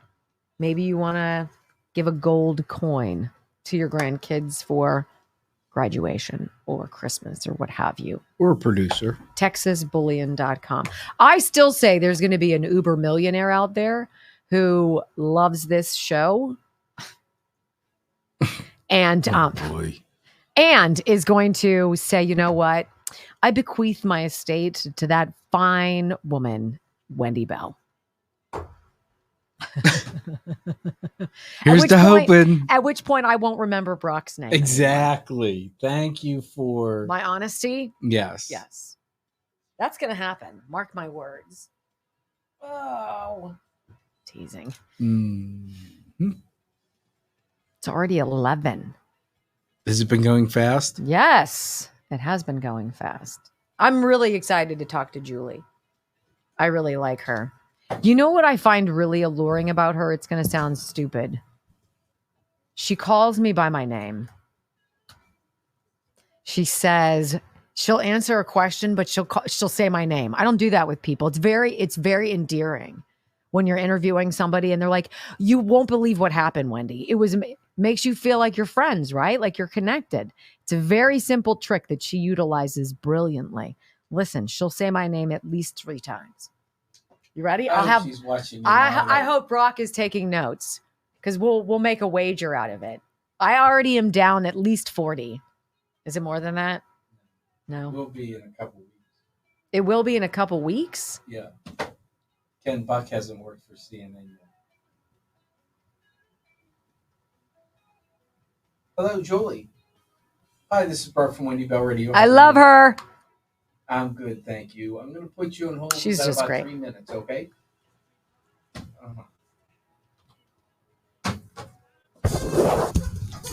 She didn't say my name. She'll say my name.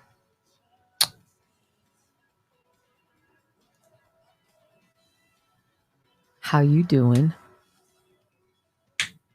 This is the test, though. I really like this. All right, so we lose some people who want to bounce over to Dan Bongino. I don't know why you'd want to bounce over there. I think we're way more interesting, right? I mean, at face value. Plus, we chitter-chatter with you in the commercial breaks. He doesn't. Wow. I'm just saying. Plus, I'm a trained broadcasting professional.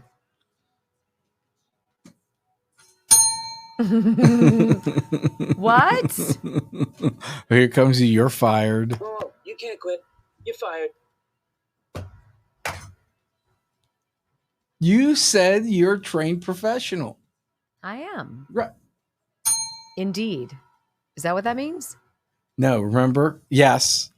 But it also was brilliant. Yes, it has multiple meanings to me. So you can't presume I can hyperspace into your little mind. No, you knew exactly what it meant, please. Or you wouldn't have said you're fired. So don't even try that game. Wow. 50, 25, and 10. And 2. Thank you, guys. That's very nice. What? 10? For the What about for the guy who trained her? Ultra mega hardcore. Ultra, how are you doing? How are you feeling? You and Brock are way easier on the eyes. Someone said that they donate for a throat punch to see Brock get throat punched. Wow. I could do that. We could do instead of like a dunk tank, I could just karate chop me across the throat. Yes, why not? Hey, doing for great for the right amount, I'll take a fall down the stairs. Ultra, I'm glad you're doing well. Oh, drops. Here's a buck to stop ringing the bell. Nice. How much if I really stop, Oh, that's fantastic. That's fantastic. I love you. Love you, Wendy. Well, I love you too, Birdland. Thank you. She says that to everyone. Hey, Wayne. Hey, Wayne. Hey. Wayne's my boyfriend today. Wow. Yes. That's a man I get, like. Get in line, Wayne. You and everybody else. Whatever. Whatever. I'm pretty faithful. Equal opportunity. But who will you sing to? That's equal opportunity. That's what people really want to know. No, they don't. Yeah.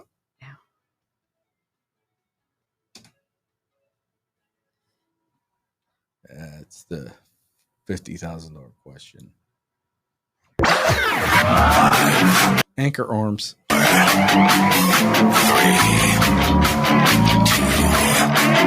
1. Wendy Bell. Inspiring solutions to save America, one show at a time. Are you ready to get on board?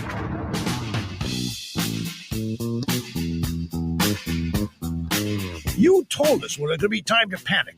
Well, is it time to panic? Well, let me just tell you, folks, it's never going to be time to panic because we're never going to give up. We're not going to give up on America. America's worth it. America is worth fighting for. America's worth not giving up.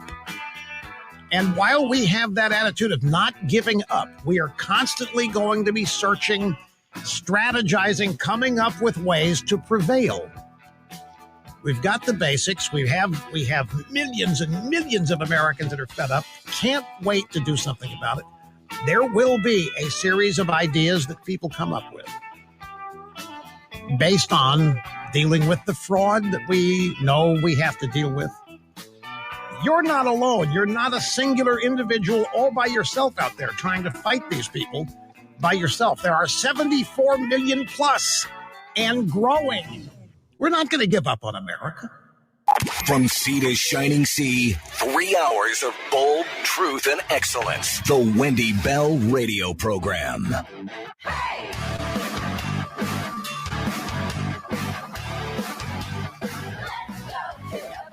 Welcome back, my friends. Hour number 3 of the Wendy Bell Radio Program is official. We always love being joined with or by Julie Kelly. She's the journalist extraordinaire who has been keeping everybody up to speed on this ridiculous classified documents trial with Donald Trump. Julie, welcome back. I mean, if you had a word to put into context where we are with yesterday's developments, well, what would you call all of this? One word? I don't know. One word would be tough. Circus. I would say for Jack Smith, one word is toast. This case is toast, and he might be toast as well. Tell me everything, right? Because it's been so obnoxious. They tampered with evidence, Julie. He misled the judge, lied, I think, to her, yes? Correct. His lead prosecutor, Jay Bratt, who has been in charge of this investigation from the very beginning.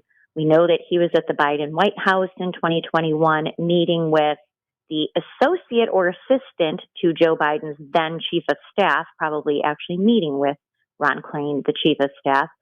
His dirty, grubby fingerprints, Jay Bratt's, are all over this case. And he told, this is just one scandal of many, he told Judge Cannon last month in a hearing, I was at the courthouse, she asked him directly, are the boxes that were taken from Mar-a-Lago during the raid, are they still in their original intact condition?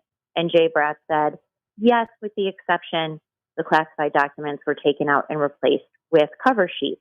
Well, that is not true. The boxes have been disrupted, have been tampered with, have been spoiled, as the defense attorneys call it.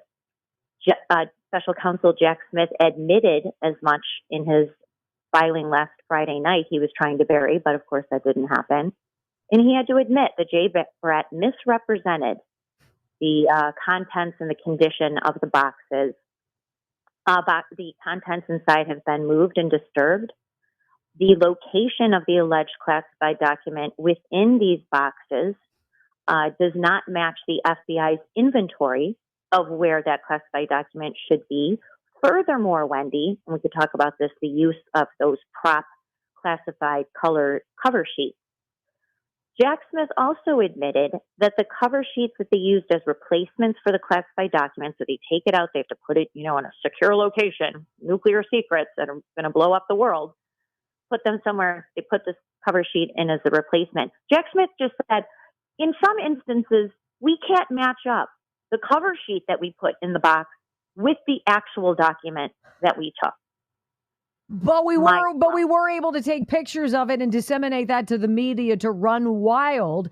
And then Joe Biden, shortly after that, Julie, as you well remember, on 60 Minutes, shook his head like a disapproving grandfather. Oh, he's so irresponsible. This is ridiculous. It's a setup. Well, this is entrapment. This is entrapment from the very beginning. The National Archives, working with the Biden White House and the Department of Justice through 2021, trying to set up and concoct what initially, Wendy, looked like a records destruction case they were going to bring against Trump. The National Archivist, David Ferrero, an Obama appointee, another arrogant, unaccountable apparatchik, who, by the way, called January 6th the worst day of his life. He was at the Biden White House a few times meeting with Joe Biden's general counsel and deputy general counsel in 2021. And David Ferrero was threatening Donald Trump that he was going to bring criminal referral because boxes were missing. They were supposed that he kept claiming there were 15 boxes that were at the White House that had not been turned over. Those are separate than the boxes that Trump actually turned over. He kept saying somewhere between 15 to 24 boxes are missing. If you don't turn them over, I will presume that they have been destroyed and I will need to notify the DOJ. This is what they were trying to concoct in 2021. Then Trump did turn over 15 boxes. They didn't even know what the archives was looking for. You know what the archives said they wanted? They wanted the letter that Barack Obama left Donald Trump. They wanted correspondence between Donald Trump and Kim Jong-un in North Korea. And they wanted the map, the Sharpie Gate map of Hurricane Dorian. That's all the archives could come up with, saying that Donald Trump had to turn those over. Anyway, he turns over the boxes. Then the story goes, oh, they found classified records in there. Then they started working with DOJ. Then the investigation, the grand jury, and then the indictment. That's not how this went down. And the person who knows this best is Judge Aileen Cannon in Southern Florida, which is why now she is blowing this case wide open, officially vacated the May 20th trial date, refusing to set another trial date as she holds all of these hearings to expose exactly the corruption behind this case. She's tough. She's amazing. She's amazing. So you've watched this woman. What does she say? Like, what's your vibe on her? She is, first of all, she was appointed by Donald Trump. She's a former federal prosecutor, which is pretty amazing, Wendy, because most of these former federal prosecutors as judges become advocates for the government, for the Department of Justice. Mm-hmm. She is not. And some speculate, and I have a big piece on her, Real Clear Investigation. Some speculate because her mother and her family fled Cuba, when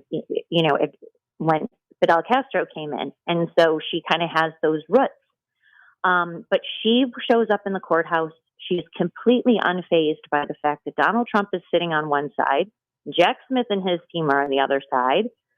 She's very well prepared. She speaks in very monotone.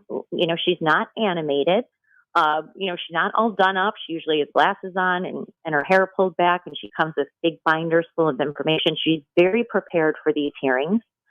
But she has DOJ's number. And recall, Wendy, this is why after the Mar-a-Lago raid, she took the extraordinary step of appointing a special master, a third party, to vet all the evidence collected, stolen out of Mar-a-Lago, and basically said at the time, I do not trust the Department of Justice to handle this evidence in this case correctly. And guess what?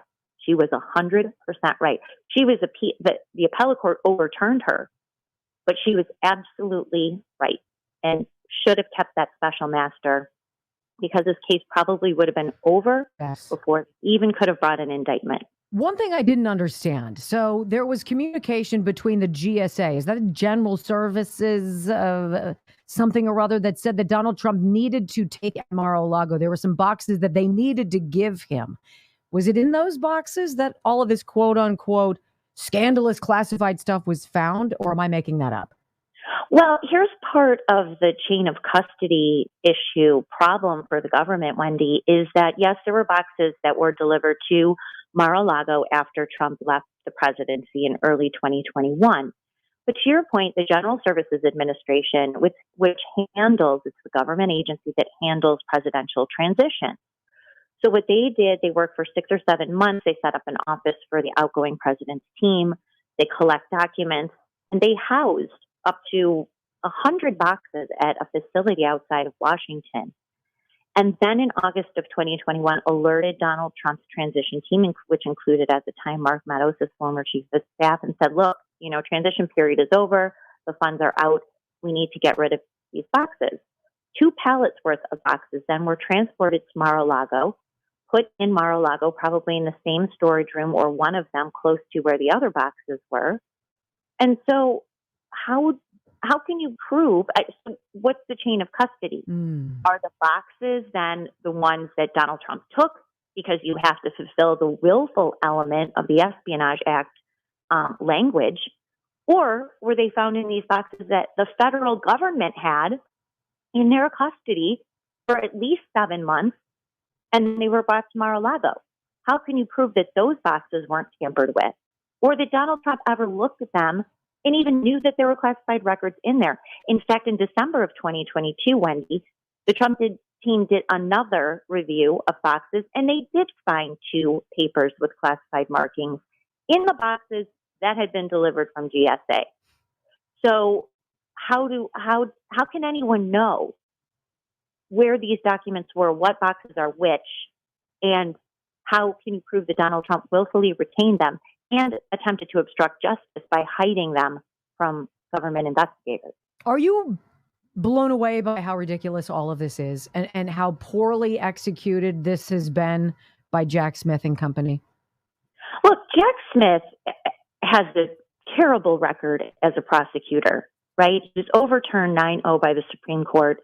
He got a hung jury when he tried to prosecute John Edwards. This is not a guy with a winning record, but he is a dirty prosecutor.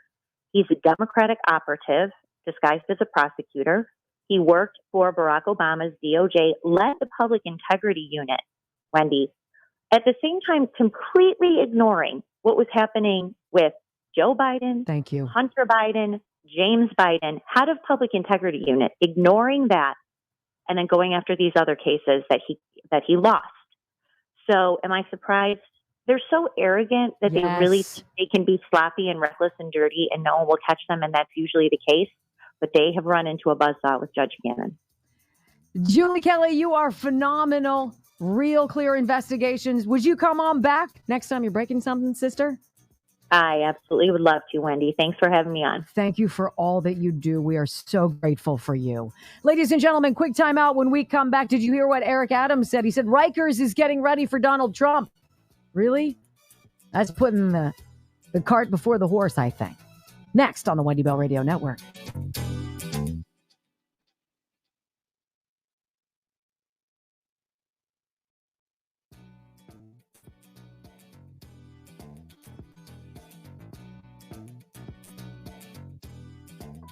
According to statistics, Americans are spending All right, guys, I'm going to do this. I'm going to get to the exact offer. I want to talk to you about Field of Greens. Wasn't she phenomenal? Isn't she phenomenal? She's just no nonsense. Look, I know liberals are miserable people because it's so nice to be on a side that commonly with conservative values is just cut and dry. We want the truth. This is what's going on. This is why we're surprised. This is why we're not surprised. This is what I found. You do with it what you will, right? Not a lot of speculation, not a lot of hyperbole, not a lot of whatever.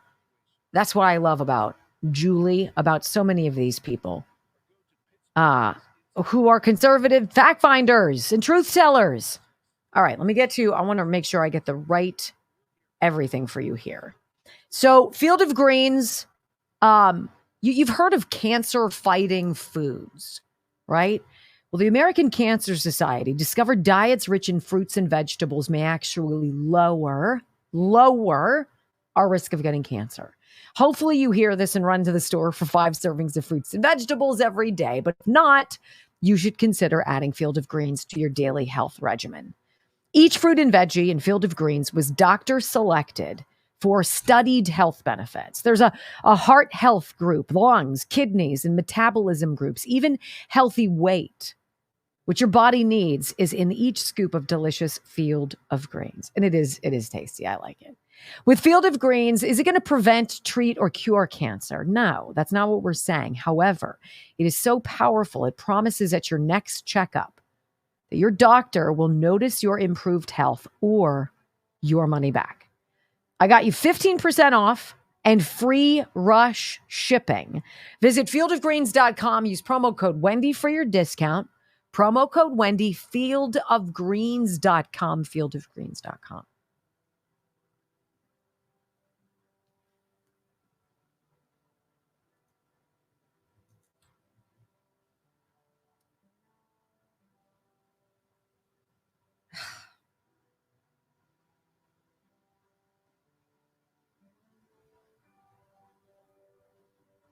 I just can't imagine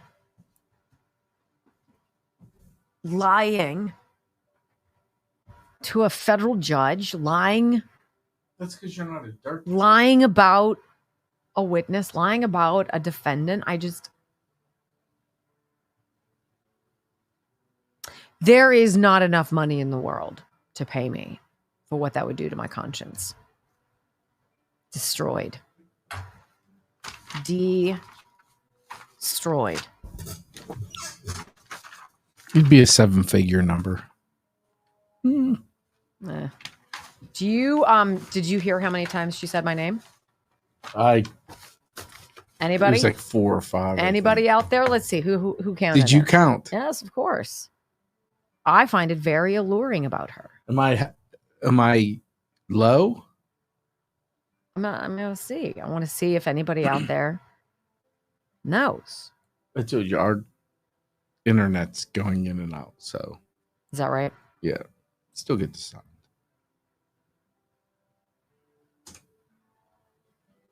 You know what's coming up in a couple minutes.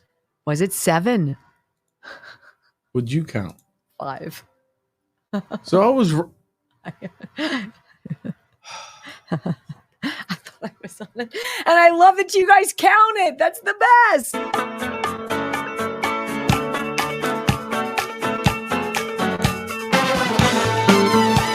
Don't mind all of the stuff that you just heard from investigative journalist Julie Kelly about the chain of custody. It's the same sort of chain of custody conundrum with ballots, with routers, with election machines, with transcripts of conversations the January 6th committee had with their star witnesses that, of course, then went and got amended like all of the job numbers. We are living in a simulated reality. And the people who are trying to simulate it are really bad at it. Now, it's frustrating to me that it's taken so long for a lot of people to see this, but they are. Suburban women are voting for Donald Trump. What? What's next? Locusts? Come on. Eric Adams, apparently, forget the evidence, forget the facts. The mayor of New York City says the city is preparing Rikers Island to imprison Donald Trump. Yes, that's a fact, ladies and gentlemen. Adams' comments came a day after New York Supreme Court Justice Juan Merchan, the judge presiding over Trump's business records trial, threatened to jail the former president after finding him in contempt for violating a gag order for the 10th time. I have to say, though it would scare the crap out of me, and I do not, in all honesty, know the real story about would he lose his Secret Service detail? Is it with him forever? Well, how does that happen? What happens there? They would make Donald Trump a landslide victor. They would make him Ronald Reagan when he won re-election and won 49 of the states. It would be bigger than that. You would just see minority communities go haywire. Haywire! At a minimum. The gag order against Donald Trump prevents him from being able to make public statements about the witnesses in his trial. And Manhattan District Attorney Alvin Bragg's staff, court staff, or family members of that staff, they're not allowed to talk about much. They can say whatever the hell they want. He's not allowed to say much. Rikers Island is prepared if former President Trump is ordered to serve time in jail amid his unprecedented trial in Manhattan, Mayor Eric Adams said. That is a low information, low IQ man right there. Eric Adams. What a klutz. Okay, so you're preparing it. You want to hear what's really scary?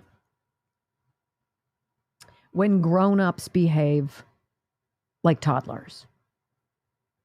And that is The View. The View, the ladies on The View, Sunny Hostin herself, a lawyer, Whoopi Goldberg, a just toxic leftist, who prides herself, I think, on having 7 abortions. Super. Had this to say about giddily supporting Donald Trump's incarceration. Ooh, it is a bad look. It's a bad look for anyone on the left. It's a bad look for people all across America. It's embarrassing. It's embarrassing. Listen.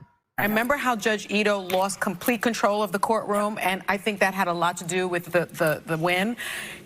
You cannot let Donald Trump be a runaway train in that courtroom. No. It's not his courtroom. No. It's the judge's courtroom. And so I think to make a point, to prove a point, put him in the clink. Oh, why not? Put him in the clink.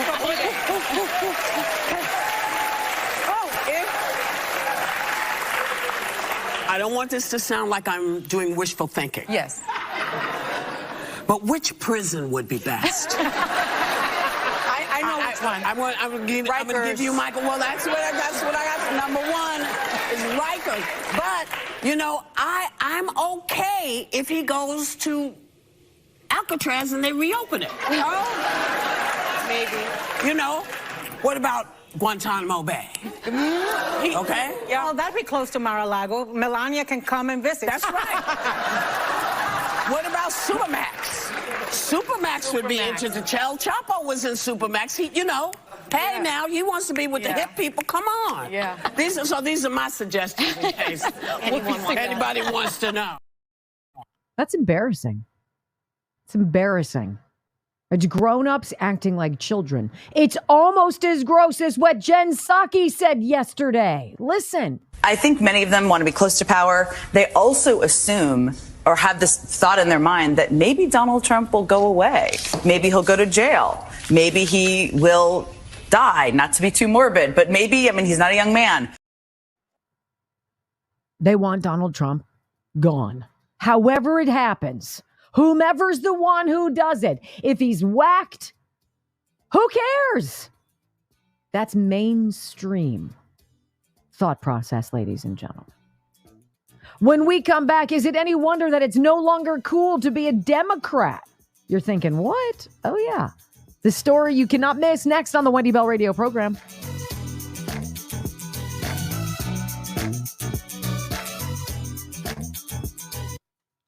That's a former press secretary who said that. That's just...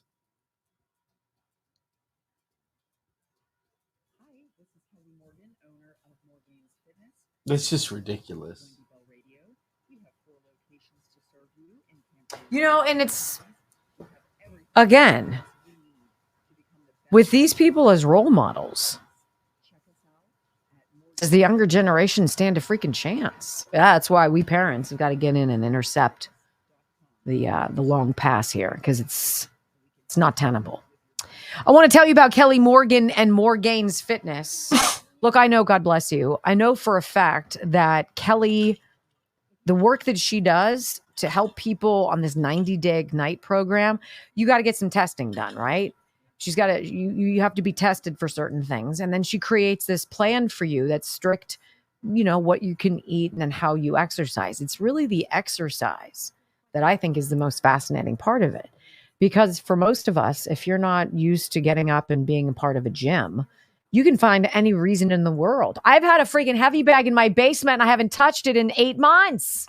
What's that? And I haven't canceled the monthly subscription to it because I keep telling myself I'm going to get back, and I have to get back, right? I get it. We all do it. Morgane's Fitness, Morgainz Fitness. If you live in Somerset or Cambria counties or nearby, do yourself a favor. Go and enjoy. She's awesome. With that subscription, you don't have to hit the bag. They have all kind of workouts on there. I need to do that. Their core workouts are brutal. I'm all right with the core. I need the zhuzh eradicated. I don't think it's going anywhere. Right? Menopause. What a joy. Love it. So what's going on, you guys? What's happening? How are our rumbles, Brock? Typical, hot and heavy out of the start, and 3-3-4. You slow down, and apparently you lose your appeal after 2 hours. Nonsense. Jeez. I'm just looking at the numbers. My facts don't care about your feelings. Wow. I believe you said that. Mm-hmm.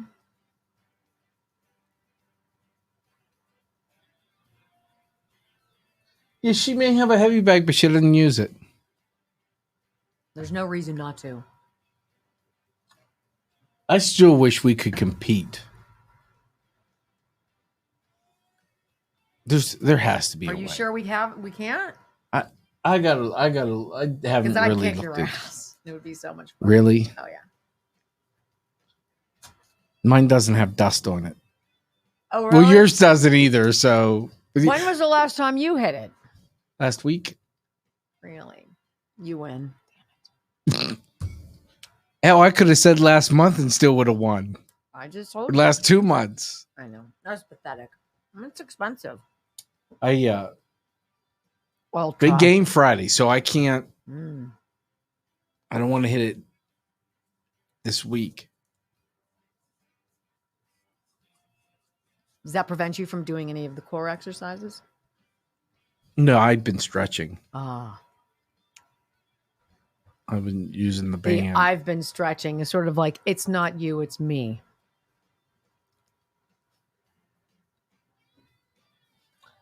Hey, Brock, just play hockey in Wendy's driveway. I don't get invited for wiffle ball games, hockey games. Well, we had a visitor at the Homestead wiffle ball game yesterday. A fawn. And not with her mom. Sitting in the grass. Way to change the subject from me not getting invited to wiffle ball games. Well, I'd invite you over if you wanted to take care of the deer. You've done it before. Well, I tried. Mm-hmm. And then he took off his pants. Because they had blood all over them. And I'm like, how do I get blood out? You're like, I had shorts in my car. Take off your pants. Like, whoa. It's a little aggressive. I have the blood thing. I have those little Carbona things, which are awesome. I couldn't get him free. What? Well, I probably gave you a beer too. I got him. You probably a fake beer. No, it was real beer. Was it a real beer? It was a real beer. Are you sure? I'm positive. Because you've given me I fake. only gave you a You've fake beer. given me fake beer before. I gave you non-alcoholic beer to see if you liked it. You've given me fake beer before. True or false? Well, you're such a freaking lightweight that you drink 1.5 and you're like, "Arr." So I should probably make sure I have some on hand for you. Wow. Well, wow. plus he drinks it like Wow. this. I like the taste of beer. I'm like, oh, yeah. yeah. and he's like, Watch, geez, you moved the camera. I did not. Yes, you did. Oh, I did. All right. Let's see. Hold on. Sorry, guys. You better hurry up. Oh, it's that time. You're good. Okay, whatever. Just leave it. You got to get ready. I really don't have to get ready.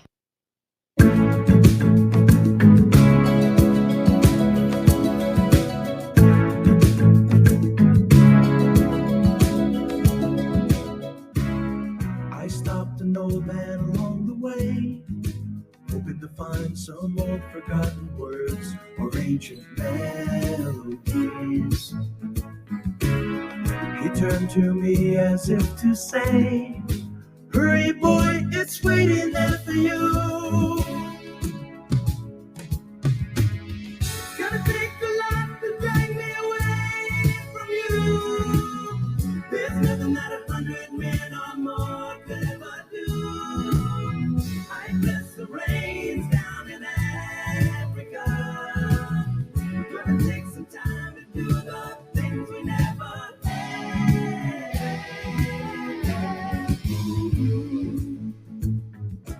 So I stumbled upon this article, which I thought was really interesting because its premise was something I'd never even considered before. The whole idea is that at one point somewhere in history, it was cool to be a Democrat. I did not know that. 54 years old, this is news to me. I've always thought Democrats were terrible in terms of policy. Big taxes, high taxes, lots of spending, big government, lots of assistance. I didn't like that. And then it devolved into all of these social things that are just ludicrous. They don't benefit anybody. Nobody's getting better with Democrats in charge. What do we feel? Stressed, strapped, invaded, unsafe, worried. And what's next? War? Well, according to this issuesandinsights.com article that I found, which is awesome, it's no longer cool to be a Democrat. And I thought we should probably discuss. The signs are everywhere. The nation's youth are waking up to the fact that the Democratic left, and this is true, with its preening, humorless self-righteousness, its relentless judgmentalism, its mask-wearing, Hamas-cheering, campus-trashing college crybabies, its hypocritical, pampered elites, and its octogenarian president who thinks he can buy off young people with abortions, dope, and bailouts is totally uncool. Is that the best intro to an article you've heard in years? Yes. Well, it's about time. Now we just need a national anti-smoking-like campaign to sustain it. So this board, the Issues and Insights editorial board, and these are people who are fighting for honesty in journalism, right? Fighting against tyranny. That's what Issues and Insights is about. And the board gets together like the Wall Street Journal board, like the Washington Post board, and they put out something, what is it, weekly? I don't know. But they're saying, look, remember the anti-smoking campaign? Remember the anti-drugs campaign? This is your brain. Crack the egg. This is your brain on drugs. All of it. Very successful, very effective if used the right way. And this board for Issues and Insights is saying, look, we need to create, as conservatives, as the GOP, we need to tap into this idea that people are losing their affinity for what had been the values and the modes of operation of the Democratic Party, because it's been co-opted. It's been co-opted by crazy. And as I say all the time, there is no negotiating with crazy, period. And more Democrats are waking up to this fact and saying, you know what? This party left me. I'm not going there. There's so many recent moments showing this shift in attitude that it's hard to narrow down the list. All right. So here's a sample that the board put together. A CNN poll found that 51% of 18 to 34-year-olds say they'll vote for Donald Trump in November. compared with just 40% who say they'll vote for Biden. That is a stunning turnaround from 4 years ago. You've got James Carville. Wow, he's a piece of work. The former Clinton advisor posting a video in which he says it's horrifying. Our numbers of young voters, particularly younger blacks, younger Latinos, younger people of color, particularly males. We're not shedding them. They're leaving in droves, he said. And he later proceeded to mock these same young voters, collectively calling those who won't show up to vote Democratic, you little effing 26-year-old. So warm and inviting, isn't it? Calling black people who vote conservative Uncle Toms. So warm and inclusive. The jig is up. Of course, then there's this. New York Times correspondent Jennifer Medina says that the reason many young Latinos are leaving the Democratic plantation is that while, quote, many of these voters are the children of lifelong Democrats, they find Trump's anti-establishment energy subversive and appealing. Really? Meanwhile, these college protests have succeeded only in making young leftists look like racist pansies who are trashing campuses to defend Hamas. Really? A certified terrorist organization whose mission statement is to destroy Israel. And these are the people who they're getting behind. Young people can't help but notice the students with the scarves, right?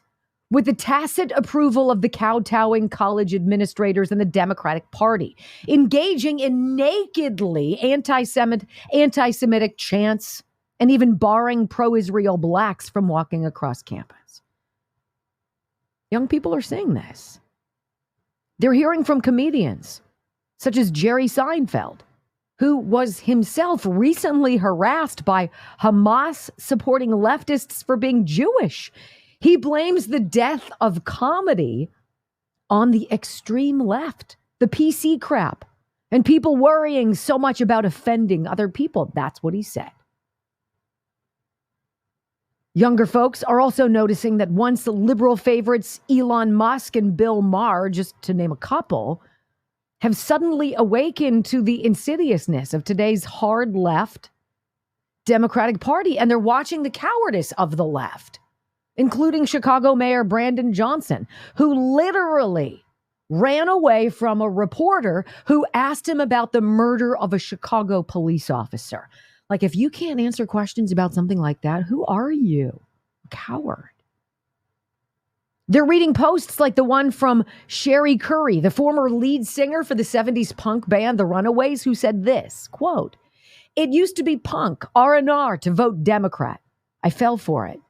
But when your party demands you live in fear and squalor beyond your means by just buying groceries, gasoline, disrespecting our veterans, our police, our elderly, supporting criminals, chaos, riots, Hamas, failing Israel, demeaning us at every turn and hurting our children, wasting our money, ineptitude, and every policy, lies and more lies, no more," she wrote.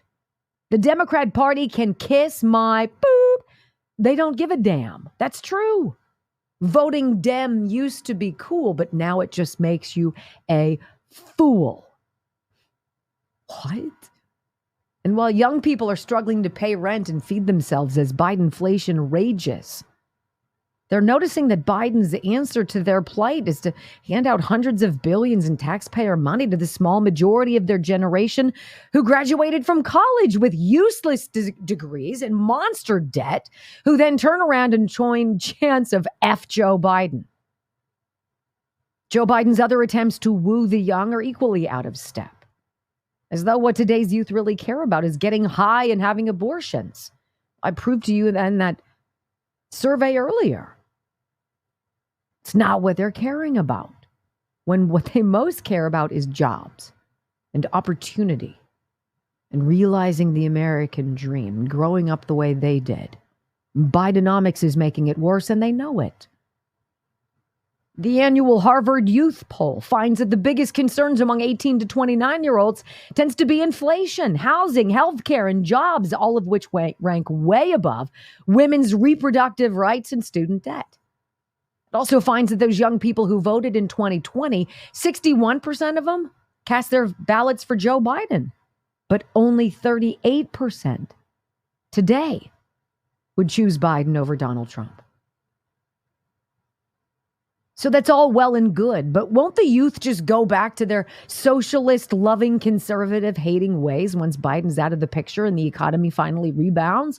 Yeah, if conservatives squander this unique opportunity. And I agree.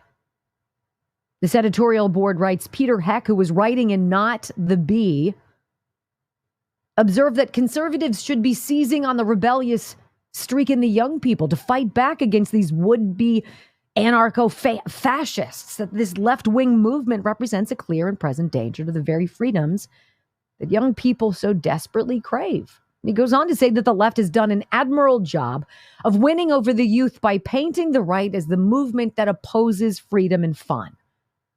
Reality has always been the opposite. So what can be done? How about modeling an anti-leftist campaign on the anti-smoking crusade of the 1990s? Back then, the public health community realized that if we were ever going to cut smoking rates, we had to concentrate on the youth to stop them from ever lighting up in the first place. And so they built influence campaigns around changing young people's attitudes about smoking to make it totally uncool, to get peer pressure working against tobacco companies. And it worked. Youth smoking rates plunged. We need that sort of planning. We need that sort of execution now. Leftism can be just as appealing to young, underdeveloped minds as smoking was back then. It's just as addictive. It's just as poisonous. It stinks up the place whenever it's tried. So kids, just say no to the neo-Marxism embraced by today's Democratic Party. Try the freedom brand instead. And I think that's well written.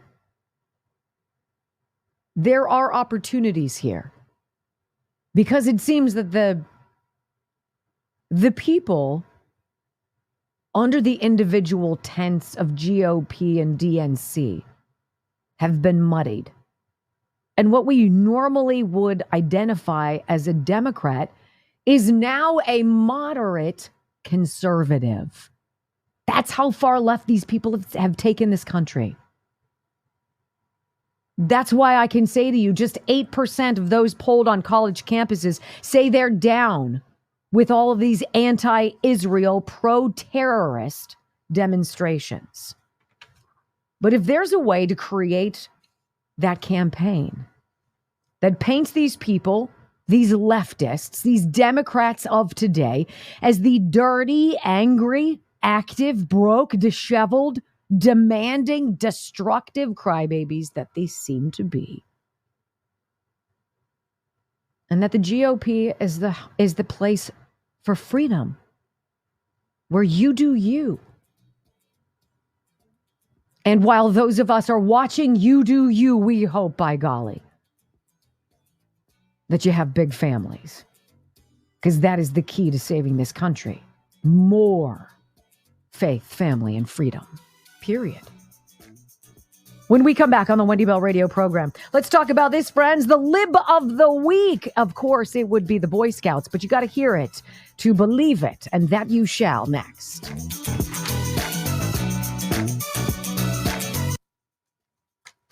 Ireland Contracting, you guys. 1-800-NEW-ROOF, IrelandContracting.com. We just passed our final inspection for our home renovation inside. If I was going to do a project on the outside, I would not hesitate. I would call Gary or Diane Ireland and I'd say, come on over. I got to get an estimate. When you call 1-800-NEW-ROOF or you go to IrelandContracting.com, they're going to get back in touch with you within 24 hours. And then they're going to say, all right, you want new siding or you want all house new windows. Great time for that because 0% financing for 36 months. Or you want a new roof. Don't forget Owens Corning, their color right now, Midnight Plum. Beautiful. Top 1% of Owens Corning roofers in the country. That's Ireland Contracting.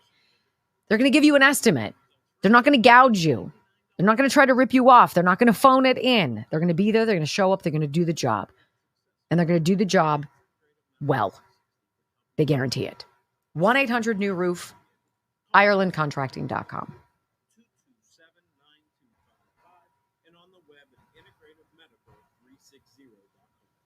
I really have to go to the bathroom. Just saying. You got 3 minutes.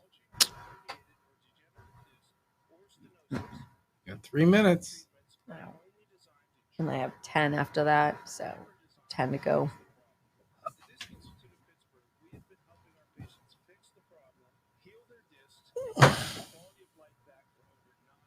Stretching. Mm-hmm. Right. Did Dr. Mike talk once about dogs eating worms? Huh? There's something in here. Dog eats worms. Dogs tend to eat like dirt and stuff like that. They might ingest worms or something. I don't know. Because it's up here, so it's obviously. You from could Dr. tune Mike. in on Saturday and find out. Well, maybe I will. Smarty pants. She'll be busy. Hey, Drops. Shopping. P fund for Wendy. This is getting to be fun. You're very sweet. I appreciate you care about my She don't need bladder. a fund. It's right down the Did you just do that again? She don't need a fund? Yeah, wow. I said it. I'm going to Princeton next year. I just got accepted. That's great. I is going to Princeton. And that Where us students go at. To get You're to trying. Get, to You get can't us even smarter. do it. To Yeah. get us smarter. To get we smarter. Yeah. It's ridiculous. Totally ridiculous. All right, we got to figure. I'm figuring out this camera today. I'm taking it home. Okay. I'm going to figure it out because you said you would and you didn't. It's cool. I got it. It's good. It's good because I'm really good with electronics. Oh, you have to. So- You're moving the That's all camera right. again. Ow! Get off the screen, please. Thank you. Okay, it's trashy, but it works. All right, you can hop back on. No, Oh. I'm. Don't worry. This is what Hold it on looks a like. second. This is what it looks like. This is the little camera that moves around all over the place, right? And so It's just not recognizing it. So you unplug it and plug it back in, and that fixed. I mean, all call you need them to and do complain, and they'll send you a new one. Do you think? Probably. Be like, hey, listen. Do you know who I am? Oh boy. That's always a good way to start a conversation. I'm a celebrity. No. All right, I'll do it. Somebody's got to take charge. Well, I'm busy today. Mm-hmm. Wow. Noted. You don't have anything to do. Right? Yes, I do. Yeah, you get to. I have might mow fun. the grass too.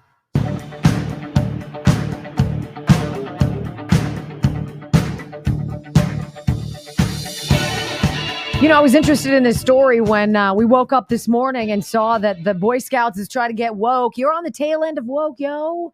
This tide is changing. It's moving. You're not scoring any points. You're just ticking people off. So did you hear the story? They want to change the name of the Boy Scouts after God knows how many years. It's got to be 100 plus. To Scouting America. To be more inclusive. Of what? It's supposed to be about boys. Can boys just be boys? Can boys go do boy things?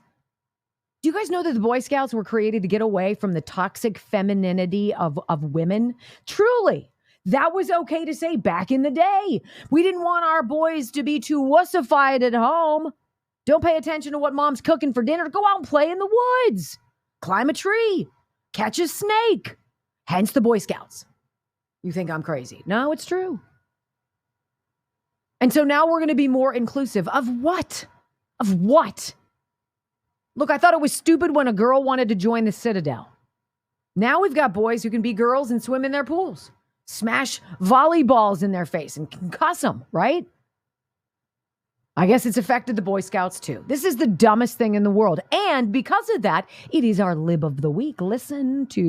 Time now for the Wendy Bell radio programs. Oh, love me, love me, love me. I'm a liberal. Liberal of the Week.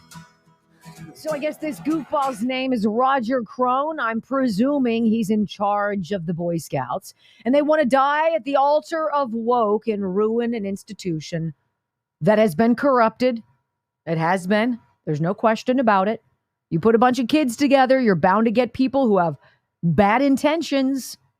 But to listen to this guy, Roger Crone, go. Sends this really strong message to everyone in America that they can come to this program, they can bring their authentic self, they can be who they are, right, and they will be welcomed here. The argument that I make with the people that say, well, I always like Boy Scouts of America or BSA, why do we have to change? Go, membership is at historic lows, right? Part of my job is to reduce all the barriers I possibly can for people to accept us as an organization and to join. That's code for somebody's holding back money. Is it BlackRock? Is it Vanguard? Is it State Street? Who might it be, pray tell? We don't know, but you can be your authentic self here. It used to be okay that you were a boy. I don't know. That seemed kind of fair to me. You can be your authentic self. Ew. Stop kowtowing. Stop giving credence to mental illness. Knock it off, Roger. Let's bring up this overlay. I want you to see this from Just the News. Question, do you approve of the Boy Scouts' new name? Well, let's see. We got about 2,000 people, I think, who voted. 1% say yes, strongly. 34 people. I strongly agree with this. This is fantastic. Those are your outlier, fringe, ne'er-do-well people. 1% said, yeah, I approve. Another 21, it's fine. 4%, 108 people said, I'm really neutral. I don't really have a feeling about this. 191 people said, no, I disapprove. That's 7%. The lion's share, vast majority, not even close, 86%. 2,332 people said, I strongly disapprove. Strongly disapprove. Look, I don't know when the crazy ends, but I'm going to go with it ends when we say it does. When moms and dads say, you know what, this has been a great experience. I ain't playing. We joined the Boy Scouts. We didn't join Scouting America. We want to go back to our Confederate general named elementary school, Stonewall Jackson or whatever, Robert E. Lee. Stop trying to fiddle with things that are just fine. Because you need to gum up the works. You need to make everything suck. You need to make everything slow and inconvenient. You need everybody walking around on eggshells, tiptoeing. Ooh, did I misgender you? Suck it. Enough. That is the key. That is why suburban women are saying, Bungu, I'm done. Enough. I don't want these immigrants in my neighborhood. I don't want to pay for them. This is why black voters in Chicago are going to probably launch a counter rally when the DNC holds its big nominating BS for Joe Biden, if he can actually get there. We're going red, they say. This is why young voters who realize that they don't got it because America has failed them are going to vote for the real hope and change because it's worked in the past. Why don't we do that again? Huh? I'm Wendy Bell. Love to have you here. Hope you come back tomorrow. Bring a friend. Until then, peace.